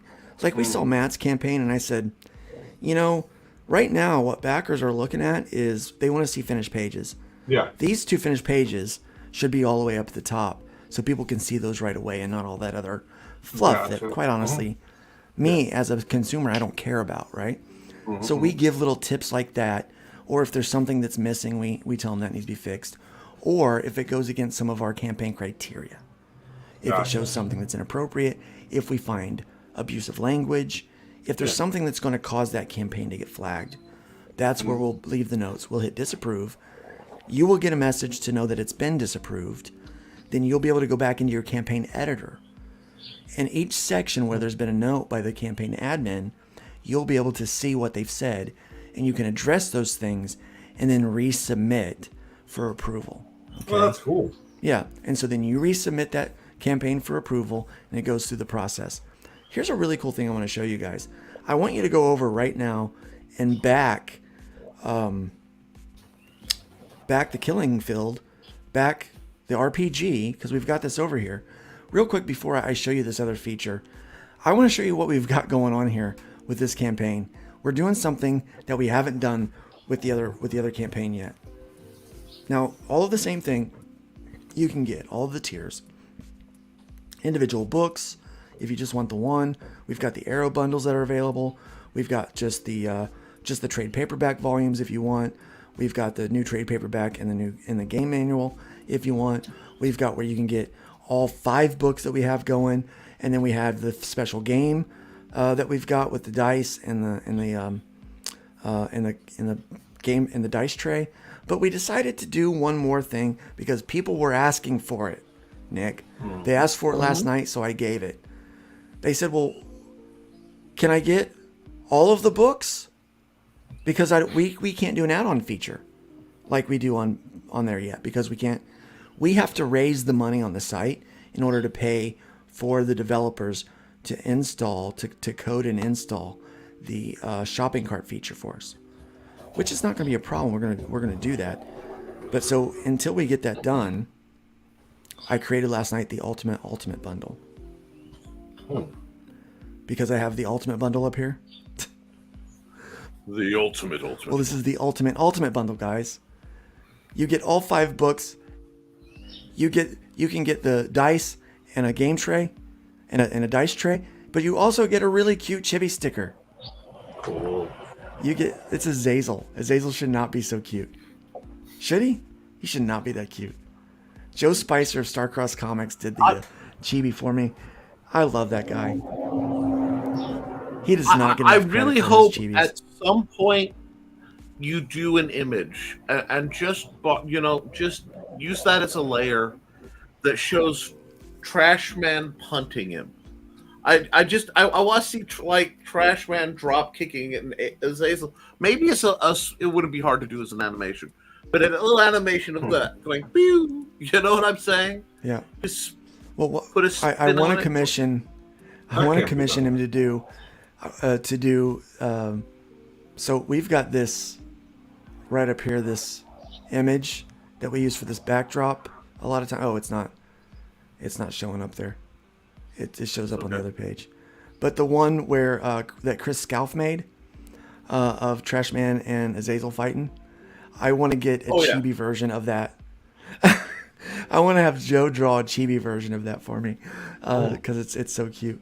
But we're also adding up all of our totals from all 3 platforms that we're going to be running on, maybe 4, to create to reach our stretch goals. But guys, if you can back it on Fund My Comic, because number one, with the beta 2023 code, you get 20% off, but also because we keep more of our own money with this platform. A little secret, Nick, I don't know if you know this, but we're not paying a platform fee. I mean, because I own it, so. Yeah. And just Carol asked, so did Diller's campaign not get approved because he didn't finish setting it up? He hasn't sent it for approval. It hasn't been sent for approval. So to my knowledge, none of the campaign administrators have done that. So he's not been disapproved. It's just not been sent through the system yet. So as soon as it's sent through the system, we'll get him up there. I know he had some questions last night, and I wasn't able to connect with him because I was on a stream. Afterwards, we had to had some conversations. Ray Haylock, I want to say this publicly. Ray Haylock didn't have anything to do with the current version of Fund My Comic. But he is a very talented man, and he's a great guy, a great friend. He did put us in contact with Surrendum. Ray has nothing to do with the problems that we have with Dave Russell Jr. He has nothing to do with those. Ray is a good man. In fact, he is welcome to become an admin of this site as soon as things get sorted, when he's ready. So, Ray is a good guy. We love that guy a lot. He actually helped me out with a problem last night. Nice. Awesome. You know what problem he helped me out with? I'll show you. So, this video was too small for me, and the sides were white, and I didn't like the way it looked. I wanted it all to be black, and I wanted the video to be bigger. And I couldn't figure out how to do it. And Ray did it for me. He was like, here's what you need to do with the code. Look, when you have problems like that, I'm a message away. All right? Anything video. Feel free, man. Right. Feel free. Yeah, that's, Ray is a great guy. That's We really love easy Ray. to solve. Yeah, that's really easy to solve. Mm-hmm. Welcome, Amanda B. It's nice to see you here. Thanks for stopping by. Yeah, so that's what we got going. But here's a really cool feature with the site. I want to show you this. So I am in as the guest, right? So these are all of the campaigns that have been approved. Currently, we have three of them that have received funding so far. Okay, they've received money. And those transactions have processed, and they are fine. Everything is working great. I'm telling you, it's working swimmingly. You guys have no idea how well this system is working. I am entirely surprised. But let me show off my friend Marv V's campaign, because Marv V's campaign actually does a few things for us. Okay? It shows our screening process, and it also shows what happens when a campaign is approved but not yet started. So in everywhere else we have sign-up pages, but one of the things that you can do in your profile here, or even create a campaign link, you can have a link to an external mail list, like a mailing list collection form, whether it be like MailChimp. Have you used MailChimp, Nick? No. Yeah. I've never used MailChimp. All right. Well, it's free and it's simple. It's racist. Sounds racist, right? But it's free and it's simple. There's other ways to collect email lists. So you can collect your sign-up list by using a link here to do that. But what they can do is they can come through and look at your campaign and peruse your campaign. So they know like what the tiers are and what you have for sale. But they can't back anything. See, I can't. Won't let me do anything. Because it says up here, this campaign is approved but not yet started. It starts on March 31st at 2 p.m. Pacific time. He has it automatically set up to start. So he doesn't have to be at his computer. He doesn't have to hit a go live button. He doesn't have to, he doesn't have to do any of that. He can be on his launch party talking, and then it automatically just clicks and goes live so people can start backing. So they can they can be signed in, they can have their card information ready, they can know what tier they want, and they can jump on it right away without any hesitation. But they get a chance to look it over. Now, that's one really cool feature about this. But Marv's book has some nudity in it.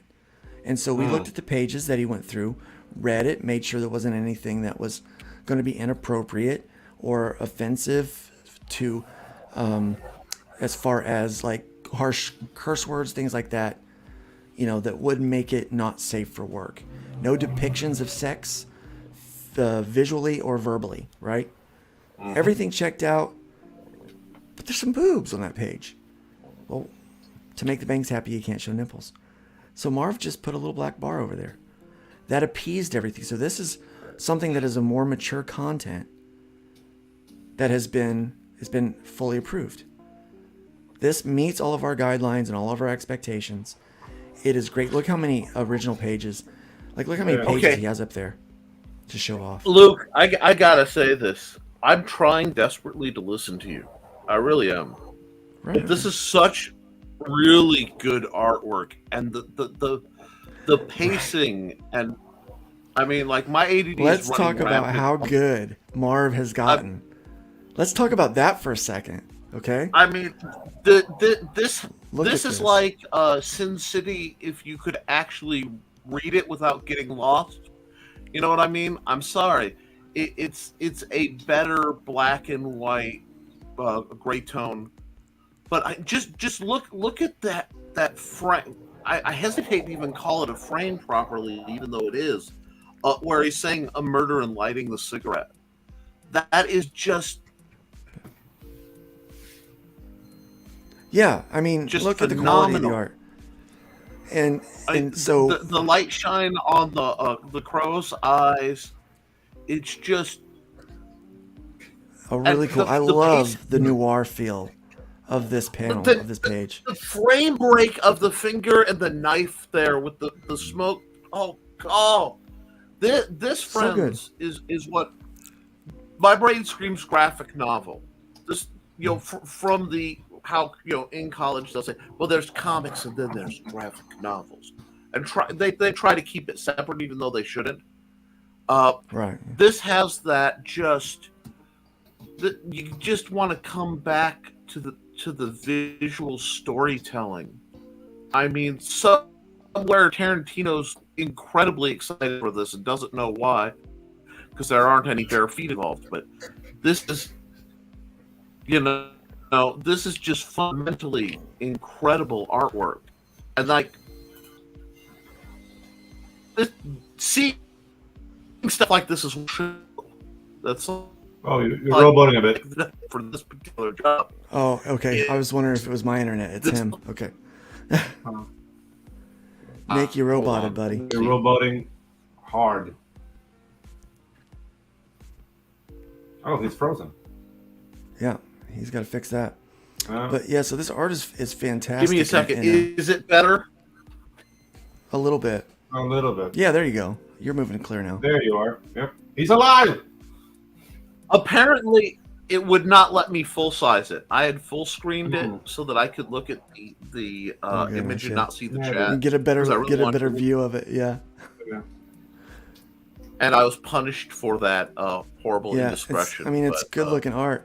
But so here's a great thing: you can peruse this site, and when it launches, and you can see all of this great art, and you can read through these pages, and determine if this is going to be for you or not, man. And I'm telling you, if you don't like Marv's book, I don't understand, but he's got great deals on all those things. Hojo says that it's a very user friendly when it comes to building the campaign, and that he did in about 15 minutes. You really can, and I did a video about it, and my plan is that today, at some point, I'm gonna be able to put some more videos up that really explain some of the features a little more in depth on the help page. But these are some. The books that are on there are really cool. So this is one that I'm pretty excited about. Here is one that just got. wait. What's that? The Arrow bundle with the Beta 20 thing is only $30.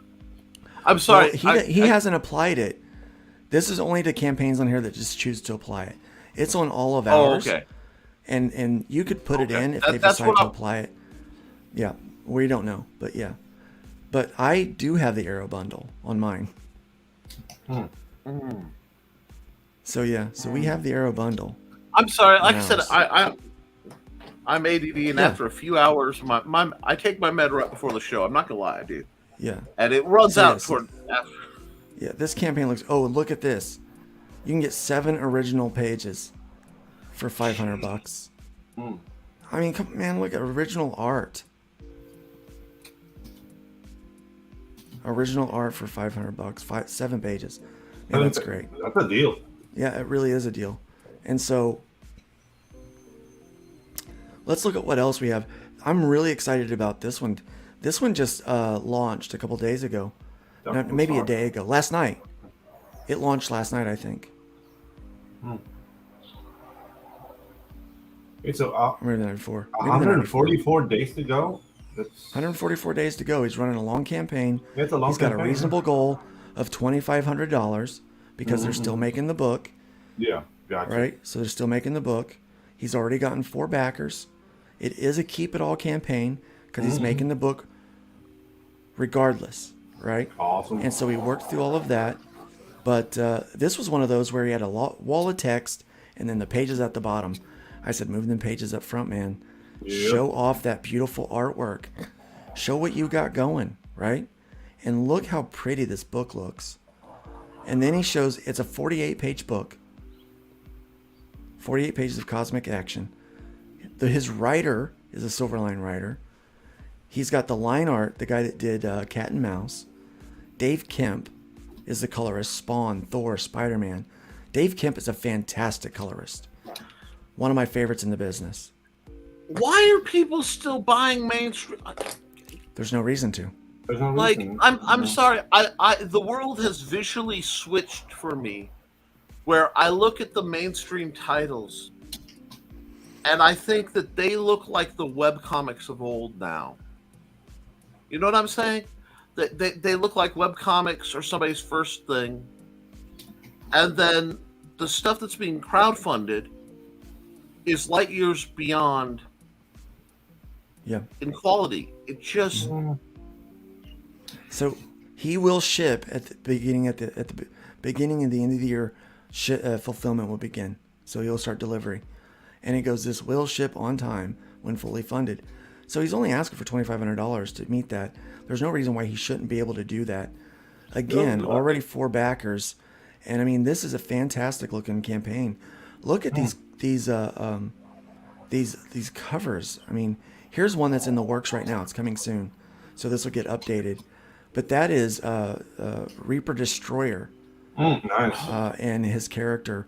Look how beautiful those pencils are. I can't wait to see this inked and colored. I want to see, I'm going to do that thing where I make a suggestion out of the blue that I have no right making, but, I'm arrogant to do it anyway. Yeah. Do your thing. Marv, please save these in the layered formats so that you can do just the pencils with all the text over it. Oh, for his book, yeah. I'm very interested in the length of this campaign because I've never seen a almost 5 months campaign. Yeah, because nobody else will let you do it. Yeah, that's new. You can run the campaign for as long as you want and need. It's your business, man. Do your business your way. Okay, so there's another thing. There's another thing that I mean, a lot of people love this about Indiegogo, like the in-demand shop. Yep. So we have something like that in Fun right? Yeah. It's called a continuous store or continuous campaign, and we turn you over continuous. Yeah, awesome. So we flip that over. And some of them are already in continuous because they've already been funded. So right now we have Soltac is on there, and it's in continuous funding mode. And so is the Mythicals. The Mythicals is on here. Yeah. And that's in continuous funding mode as well. I would like to make like a Tropical Magic's second chance campaign on Fun My Comic, but keep it really short, like 30 days, and just go and continue. So I might be submitted today, man. All right, man. Yeah, my campaign is short as well. Guys, take advantage of this and use it. Look, Indiegogo, Kickstarter, they're taking 5% of whatever you raise. We wanted to make it 2%, but we're only taking 3%. So you're keeping, and I know that doesn't sound like a lot, but instead of losing 5 cents for every dollar, you're only losing 3, right? And again, if you are a publisher out there and you've got multiple creators that work under your banner and you do the crowdfunding for them, for the first month, if you show up and say, look, hey, we want to come over to Fund My Comic and produce our games and our comics and things like that, and we want to have all of our campaigns running through here, well, it's not an exclusive deal. You can run them anywhere you want. But because you're going to be bringing us bulk, right? Take care of that. Yeah, take care of that, Nick. It's fine.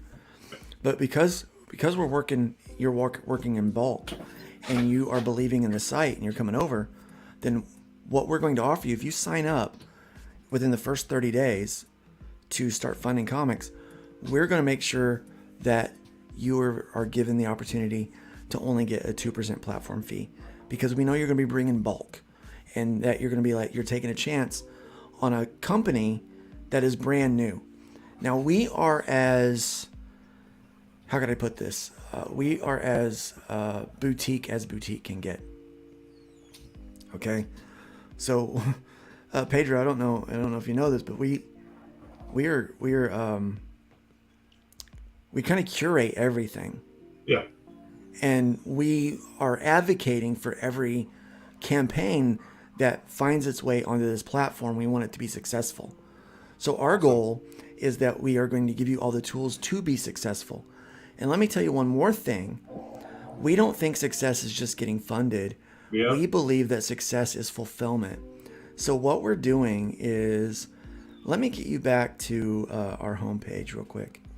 I want to show you something that's at the bottom. The best things are always at the bottom. Your animation studio, we could actually put you on here because you can help people with trailers. If we know people that make trailers, that do animation, if we know people that are printers, that do fulfillment services, that have things that are beneficial to the creator, we put them down in here in our partnership. We have some more coming. I'm waiting for logos. So Andy Cron is a partner. I have personally used Aaron Kane at Digital Print Universe for my books, and I have never gotten a book that was damaged. They always come in great. He has great customer service, great turnaround, and he has great prices. So right here, this links to his email. So if you click on this, it's immediately going to bring it up so you can email him to get a quote or to get their price list. Aaron Kane is a great guy, so he's a great partner for that. Critical Blast, if you want help with your fulfillment, there are two things that we can do.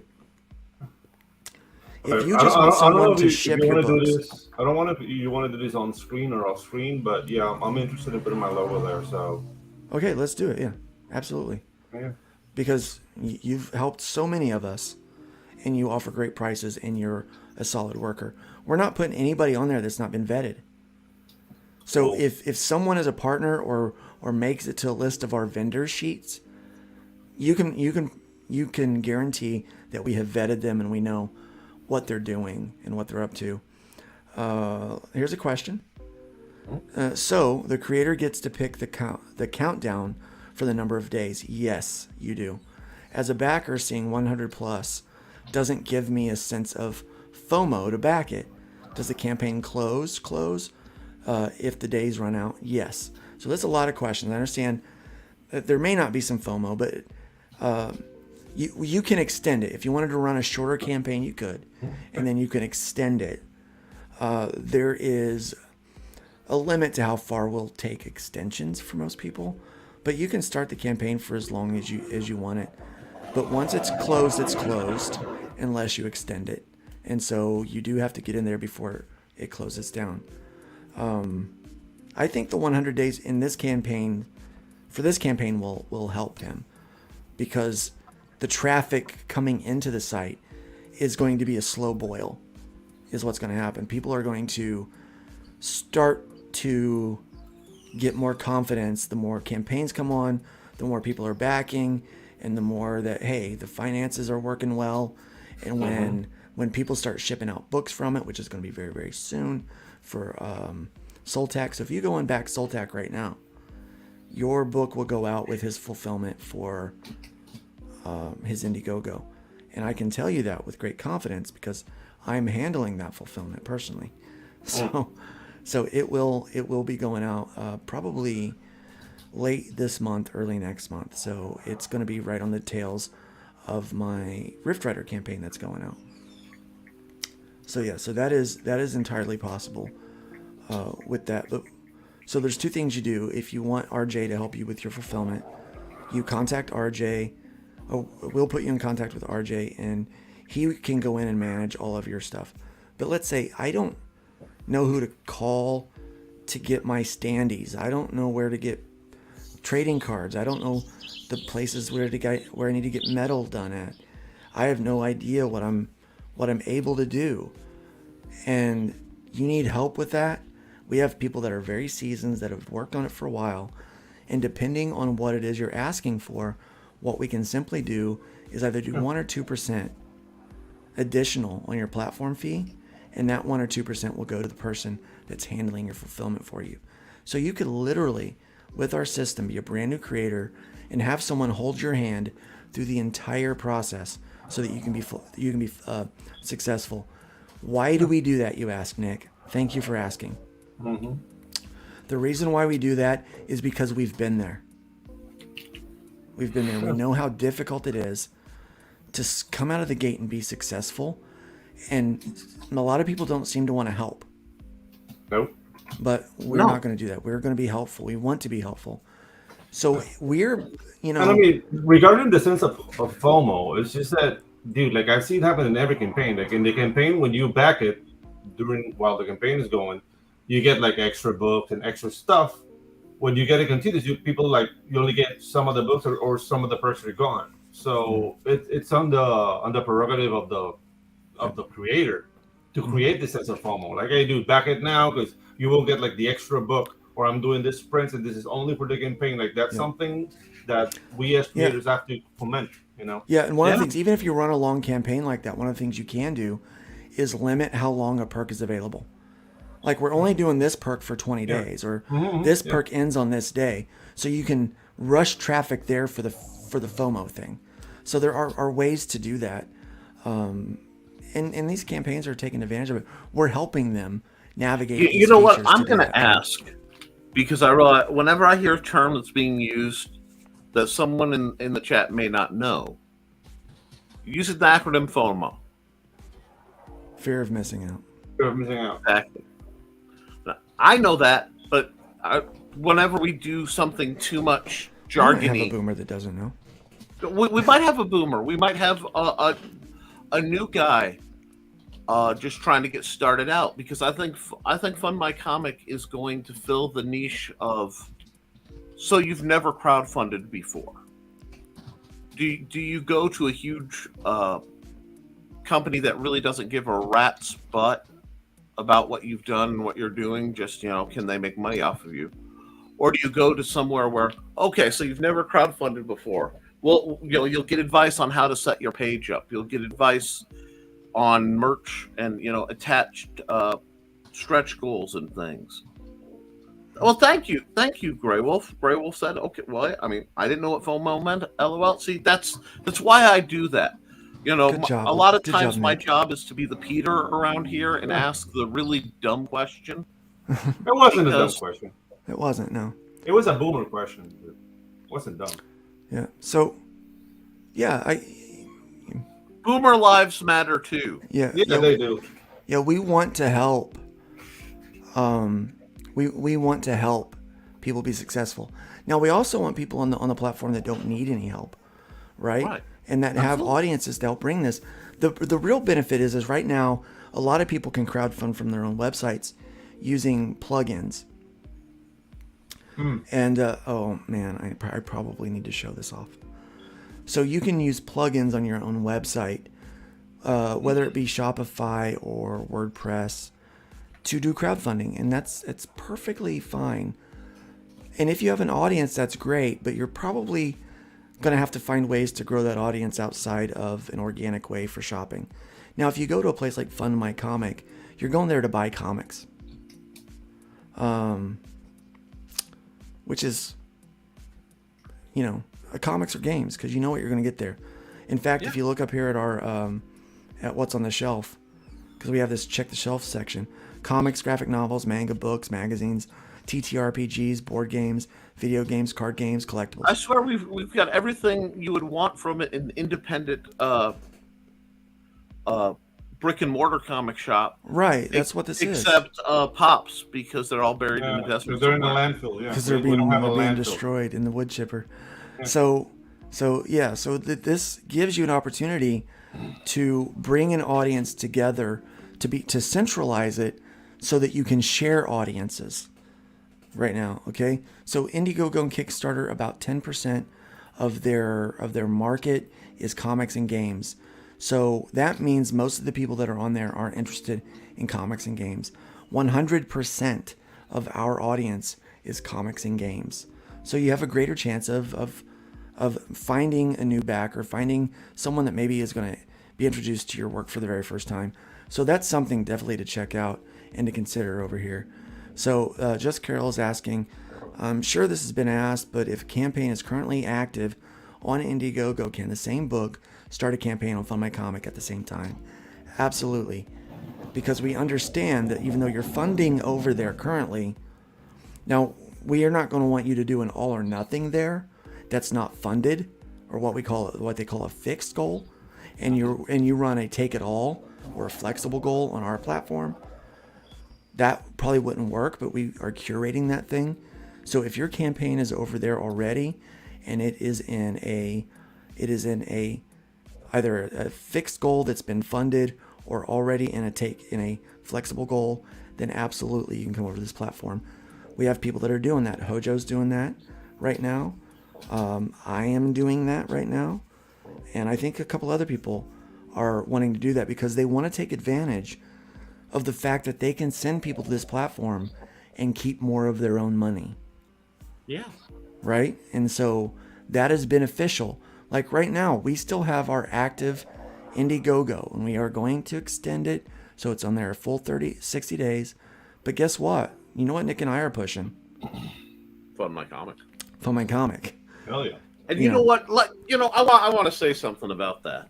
Because one of my favorite things, and I admit, I'm the guy who thinks about the poor guy. It's who I am. The try it tier for $1 right works here, gets you the digitals of the first 2 issues of Hybrids and the quick play and a special version of the quick play that's just the parts the players need to know. So it's almost a player's guide. You can just pass those out without accidentally risking spilling the story. And you get all that if you use the beta 20, the beta 2023 code for 80 cents. Because right now I'm not necessarily about making the bank. Bank is nice, but I want to get some version of even this version of the game in people's hands so that they can play it. And for 80 cents, you can't beat that basically on any of the other sites. Dude, this is 1980s. Yeah, this is 1980s McDonald's prices, guys. It literally is. All that for $1. Yeah, I mean, you could, and you will gladly accept the $1 if you don't want to use the code. Mm-hmm. But 80 cents for the first. See, I have a hope. One thing I'd like to see Fund My Comic do is the Fund My Comic digital library, where folks can come and get older issues of the different independent comics as sort of an archive for a lower fixed rate. And, for the Kindle tablet phone readers, and so that they can catch up in ongoing titles if they don't, everybody loves the rarity of comics. We had a 10-minute documentary pop up unscheduled, talking a lot about the ranking system and all the stuff. And I love that he got to do the art project for it and that his art's involved in that. But I personally hate slabs because they defeat the purpose of a comic to me. They're meant to be read. But going somewhere with this digital thing for the digital, it's a great way to get in. It's a great way to sample things. And do I know some people will probably distribute it around? Yeah, they will. Yeah, I mean, the piracy is inevitable. Yeah, all my books are for sale by the Russians to the Chinese and vice versa right now. Yeah, I am aware of this, and with what I do, both in my approach to gaming and my approach to teaching people to sword fight and other things, it's out there to try to help people. And let's be honest, everybody here has downloaded something that may or may not have been dubious at some point. A lot of eye patches. You're not supposed to do that? Yeah, allegedly. I'll just say allegedly, and we'll go by it. So it makes sense karmically to give back to the system a little bit, too. Right? Yeah, and that's what we're trying to do.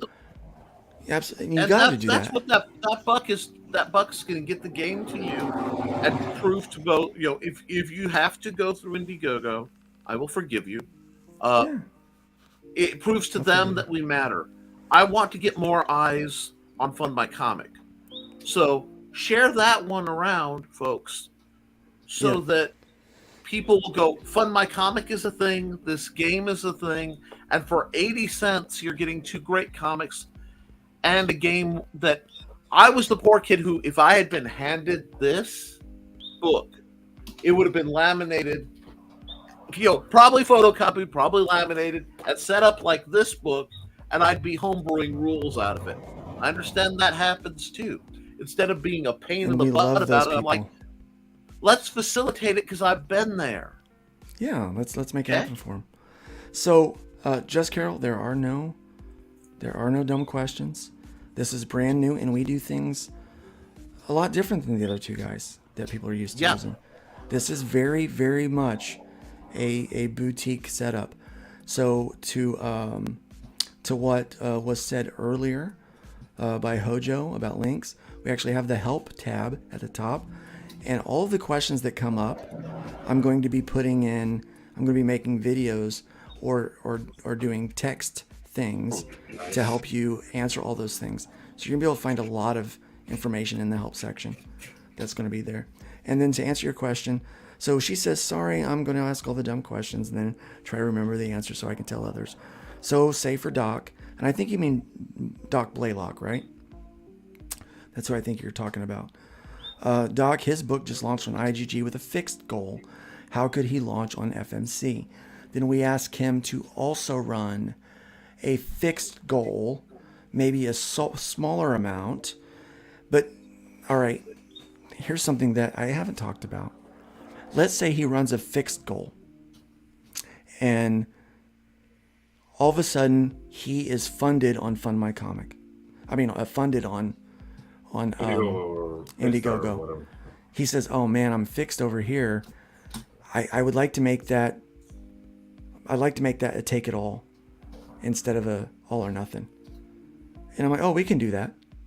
He just contacts admin. He goes to the contact form, lets us know that's what he would like to do. One of us can go in and switch his campaign from an all or nothing to a keep it all.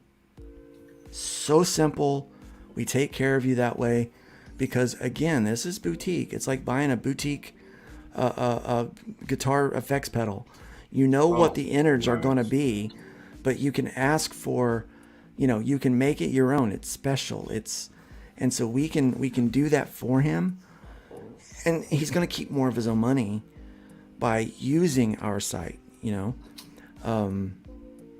What else can I say about that? Really, there's not much else to say about that. Well, what you're saying that's amazing about it is every step of Fund My Comic that I've seen is about service to the creator. Remember, this is made by people who dealt with the issues of crowdfunding. Everything you see here is from the perspective of, you crowdfunded, you set up stuff, you've dealt with crowdfunds. What would be better? What do I wish Kickstarter had done for me? What do I wish Indiegogo or whoever had done for me or had not done? And Luke's going, okay. That's what you get with small business as a rule. It's why I prefer to deal with small business. You get to, can I get a little more for a little more? Can I negotiate? Is there a way to work with things? It's a flexibility that you won't get with, the Kickstarter drones.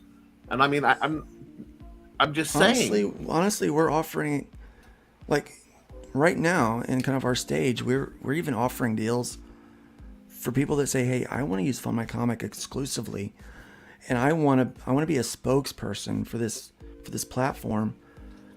Is there some kind of sponsorship that we can work out?" And we're doing that. We're doing those kind of deals for people because we have the ability to, because we want more people to find out about this. And there's something else. When you call Fund My Comic, a human will answer. So that's a huge boost. Honestly, and I probably shouldn't say this on air, but when you call the number for Fund My Comic, it rings to this thing right here. Oh, damn. Yeah. You should have said that. So you get it. So I'm like, yeah, hello. Not have said that, Luke. And you can be You like, shouldn't have is said this Fund My Comic? Is this Luke? Should not have said Yeah, that. this is Luke. What do you need?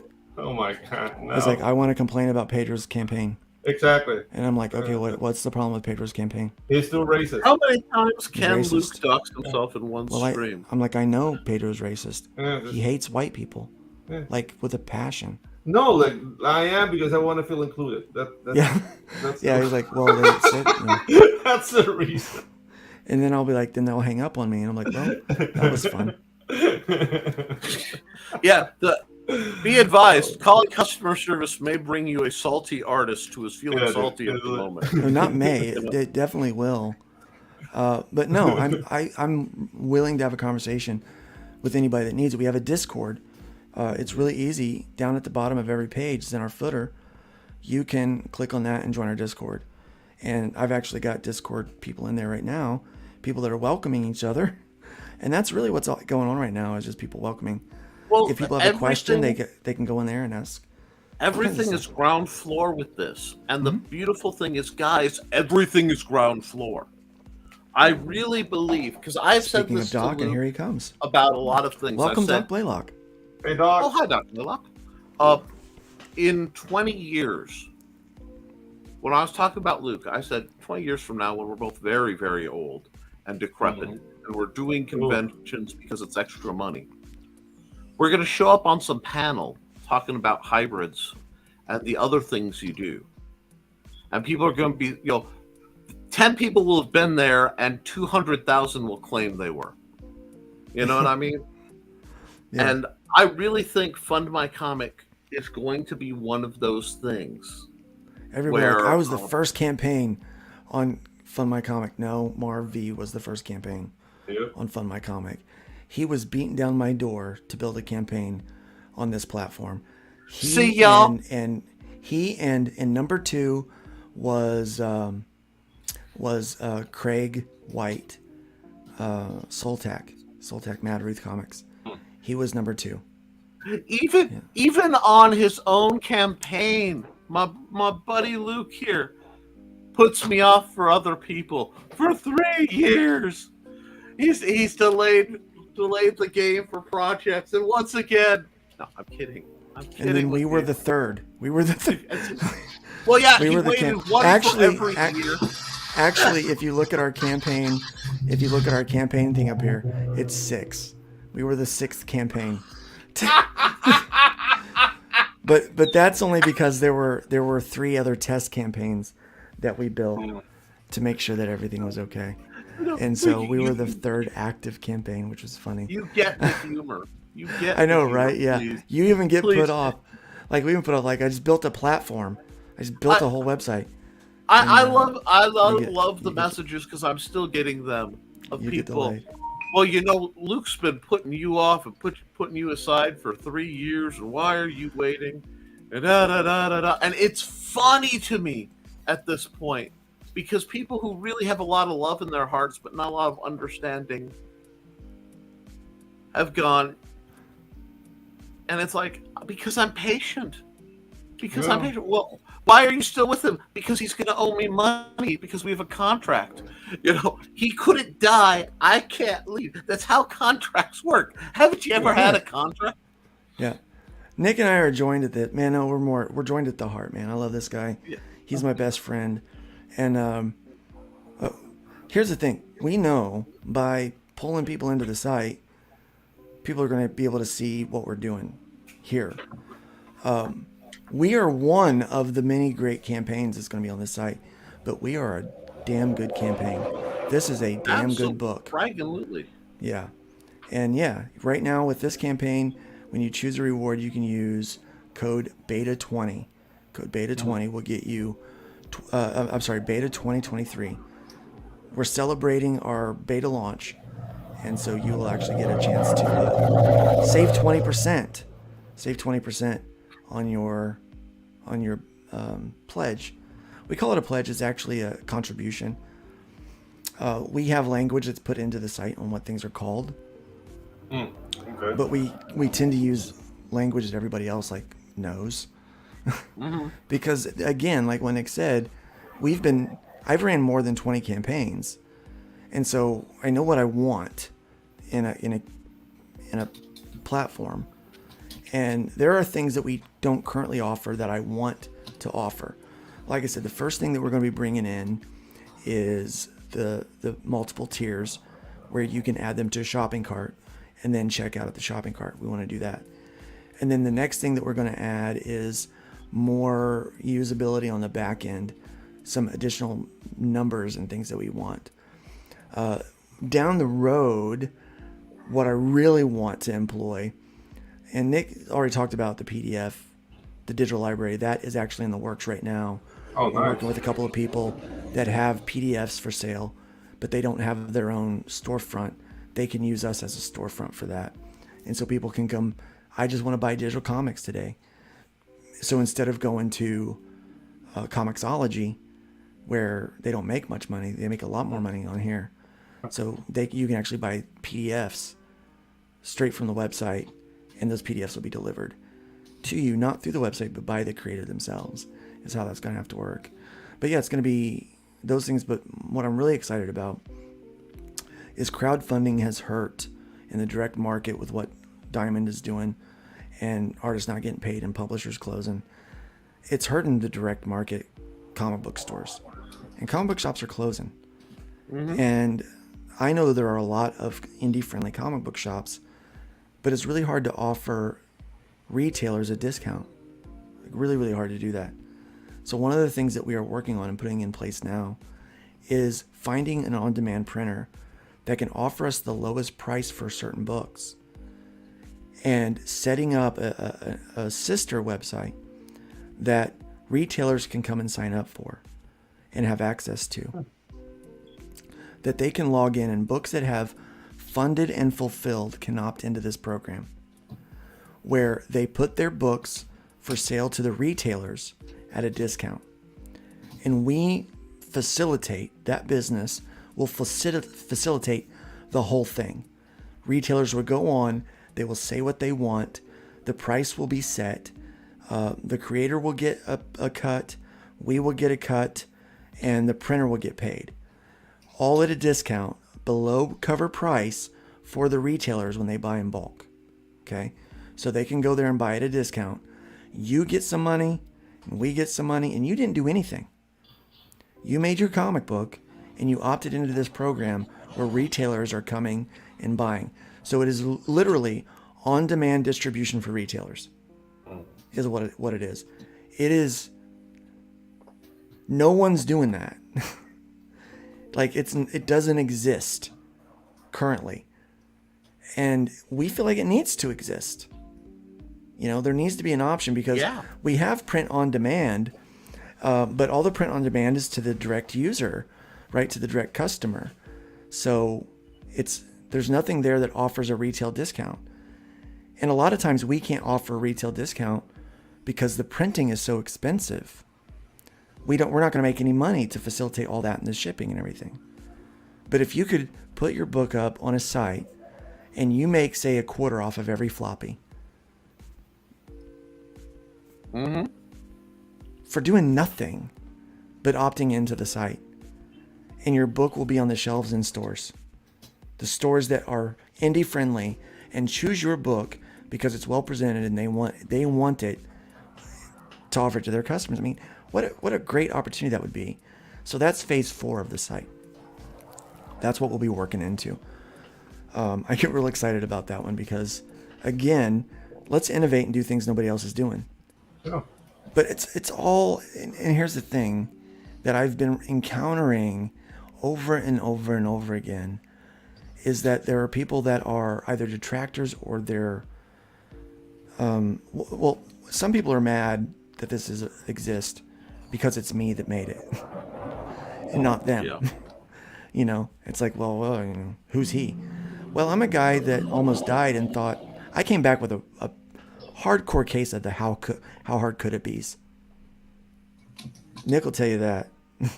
How hard could it be? Can be that hard, right? So I just go for it. What's I try it whatever gonna I need do? to try. Kill me? And Yeah. What's it gonna do? Kill me? I'm not dead yet. So it's not gonna. You know, I had to relearn how to breathe on my own. That was the hardest thing I ever did.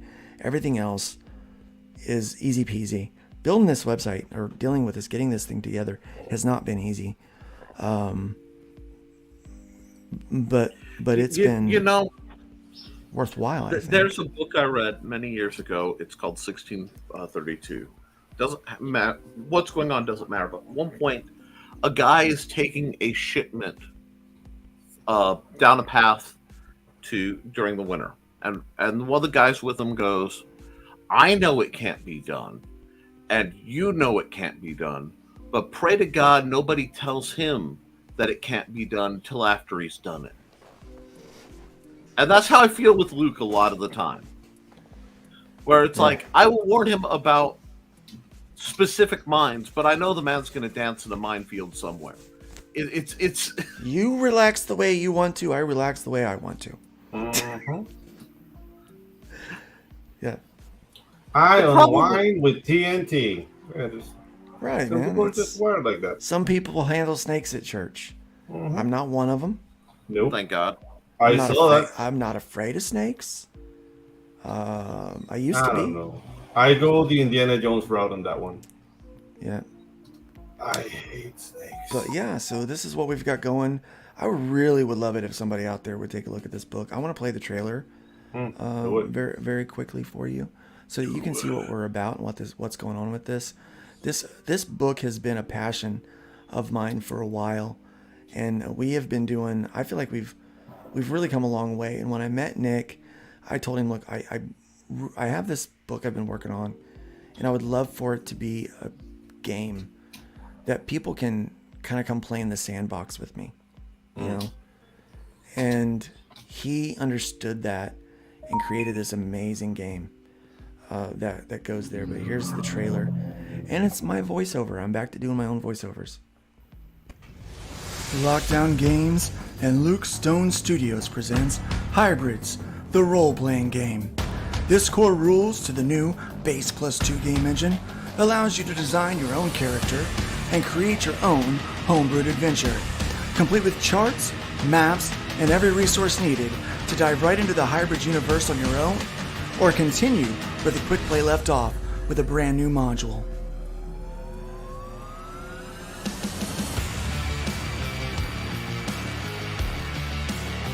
Great animation, buddy.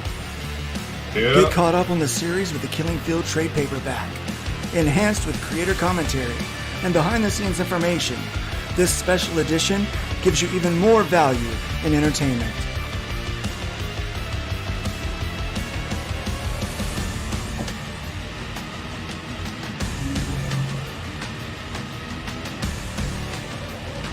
All this and more on Indiegogo. Oh, I need to fix that, don't I? Yeah. I need to fix that. It's not on Indiegogo. It's on Fund My Comic, guys. It's on Fund My Comic. Yeah, it's on Fund My Comic. So yeah, I should probably fix that. But I told someone last night I'm lazy. They go, dude, you're not lazy. You're just busy. I go, yeah, I'm pretty busy. Yes, that's where. But what I really like about this is I hate that shipping numbers, and I geek out about this feature that most people just like. Well, that's not a big deal. I hate that shipping pads my numbers on these other platforms. Yeah. It does not pad your numbers on this platform. What you see is what you get. Yep. Whatever they contribute, whatever they decide to contribute, that is what you get. That is what you get. Right here. I just want to see more people coming to this platform to support the platform and realize this is a viable alternative. We shouldn't have to say it, but I think we do. This is a real it's up to us. functioning, It's up thing. to us to spread the word, man. Yeah. And guys, especially chat, you guys are great. We love you. Yeah. Please. The thing is, like, please. we gotta call things for what they are. Like, there's a lot of people on the fence and seeing like, okay, let's see the first campaign fund on Fund My Comic and fulfill. Yeah. There's people who are cautious. Mm-hmm. I'm not bashing anyone. Just No. some people are wired that way. Yeah. Or they're just people that don't know Luke. Like, I know Luke. I've dealt with the guy, so dude, I go in blindly into this website. But not everybody has had the pleasure and the delight of meeting and working with Luke Stone. So To know him is to love him. And Anyway. well, some people do not love me, and that's fine too. Yeah. Those people are allowed on the site as well. I don't have any problem. You know, this honestly, this is for everybody. It's because people are getting silenced. It's because I think that freedom of expression is so important. There really can be a renaissance of ideas. I think this is a great opportunity for that. I believe that everyone should have the ability to be completely independent and run their business the way they want to. And here is a feature that allows, I don't talk a lot about this, but I'm going to talk about it. I'm actually going to have to sign out and sign back in. All right, so you guys are going to see now some platform, some admin specific things with this that not everybody gets to see. So I'm going to go in here to edit my campaign, and I'm going to look through this thing and make sure. Let me make sure I did apply that that code to. All right, guys. It's gonna be 1 o'clock, and I actually kind of late for a meeting. So yeah, all right, head on out. We're getting ready to close down. Yeah. I just want to show off this one. Do it. This one feature before we close down, because I'm getting all through all my stuff here. Hold on. Ooh, close your eyes, guys. All right, save changes. Close your eyes, guys. Close your eyes. Yeah, you don't want to get. Close your eyes. You don't want to get. You would only feel a little discomfort. Yeah, you don't want to get sick. All right, there we go. I'm gonna go to this thing called widget. So, we talked about plugins. Yep. That you can have where you can do a crowdfund from your own site. And honestly, that's what Eric July did. That's what a few of you guys out there know that you've maybe done it yourself or played around with it. And Mo. Yeah, Mo, what's up? We got a Mo sighting. Yeah, Mo's here, man. Yeah, we have Mo sighting. Welcome, Mo. It is confirmed. We have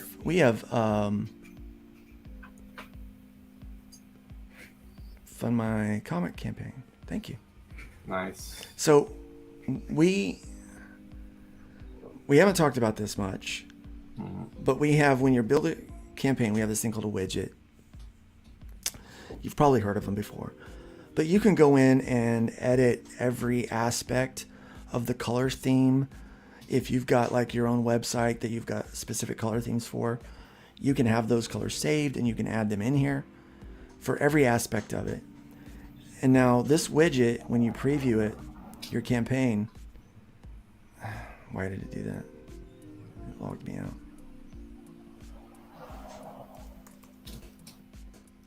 There we go. It said, "Are you sure you want to do that?" I'm certain I want to do that. So when you go to preview, it shows you the website preview, but then it shows you the widget preview. Okay? You can grab this code and put it in your WordPress site, in your regular website, and it will look like this. Okay? You can run your campaign from your own website, bring your customers to your door, and never have them leave. Because I know some people out there want to do that. You're capable of doing that here with this website. So yeah, that is one of our features that we haven't talked a lot about, but can be very beneficial for people. There is definitely strength in numbers. So having everyone come to a centralized place is very, very helpful, very useful for us. But if you're one of those that hey, I want to, maybe someone doesn't want to go to Fund My Comic, you can actually use our infrastructure and our payment processing to crowdfund on your own website. And so you're completely capable of plugging in there, using your own headers and footers and themes and all of that good stuff. So that is a feature that we offer you guys. And so we're excited about all of these things. But we're really excited the fact that we are now funding our campaign for the hybrids, the role-playing game. Oh my gosh. I felt like this would never happen, like we would never get there. Yeah, dude. Nick and I have worked so hard on this. Well, Nick worked really hard. Even he was like keeping the candle burning while I was dying. But yeah, so we've been able to do that. I'm very excited about it, and I'm excited to be able to offer this tool to everybody else. You know, Mo Big says Luke was inspired to embrace widgets by his favorite gay '90s cartoon, Widget the World Watcher. Thank you for that, Mo. It's not a Mo Biggs chat until Mo Biggs drops something like that. Exactly. But with that, guys, we were coming up on 4 hours of streaming, and that is about an hour and a half longer than what I really could handle today, because I got up early and was up way late helping people with Fund My Comic. Because again, my phone goes off every time somebody has a problem or a question. But we've worked out most of the bugs, I think. I'm pretty sure that you're going to have almost a bug-free experience, at least for your first campaign. But when we start adding new features, we're going to have little tiny hiccups. But we're going to work through those, work with the developers to make sure that doesn't happen as much as possible. But we are still probably months away from being able to implement the shopping cart feature, because we have to raise the money to do that. Because a lot of the money that we put out is sitting over in Surrendum's bank account, and they've yet to respond on our refund for our investment. So Todd and I were able to get this running with another development company because we're dead broke. Let's just put it that way. Now we're dead broke, and so we are happy to be doing this. Though it's been because we believe so in guys, it. We believe in it. really support the hybrids campaign, because let's be honest, Luke is dead broke, and he needs the money to keep the company. Yeah. Keep the lights on.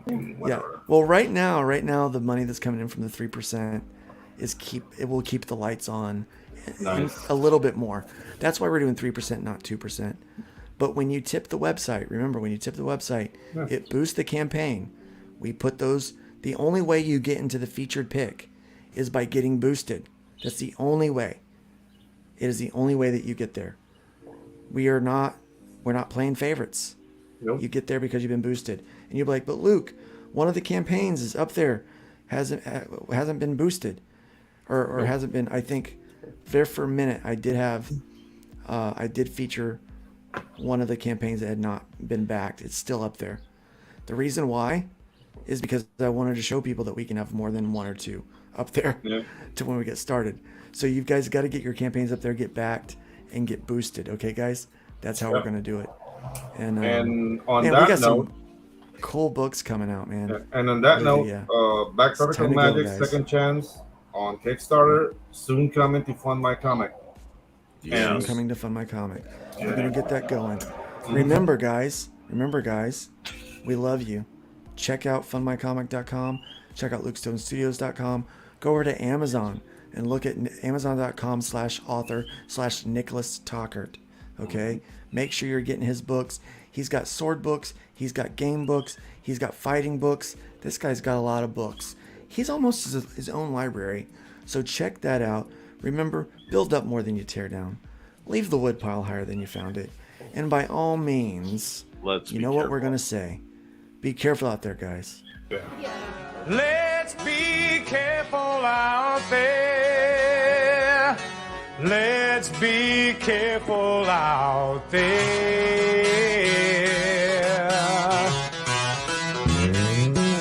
We had a 187 at the 7-Eleven on the corner of 4th and Main. Two Caucasians of the male persuasion put a bullet through the cashier's brain.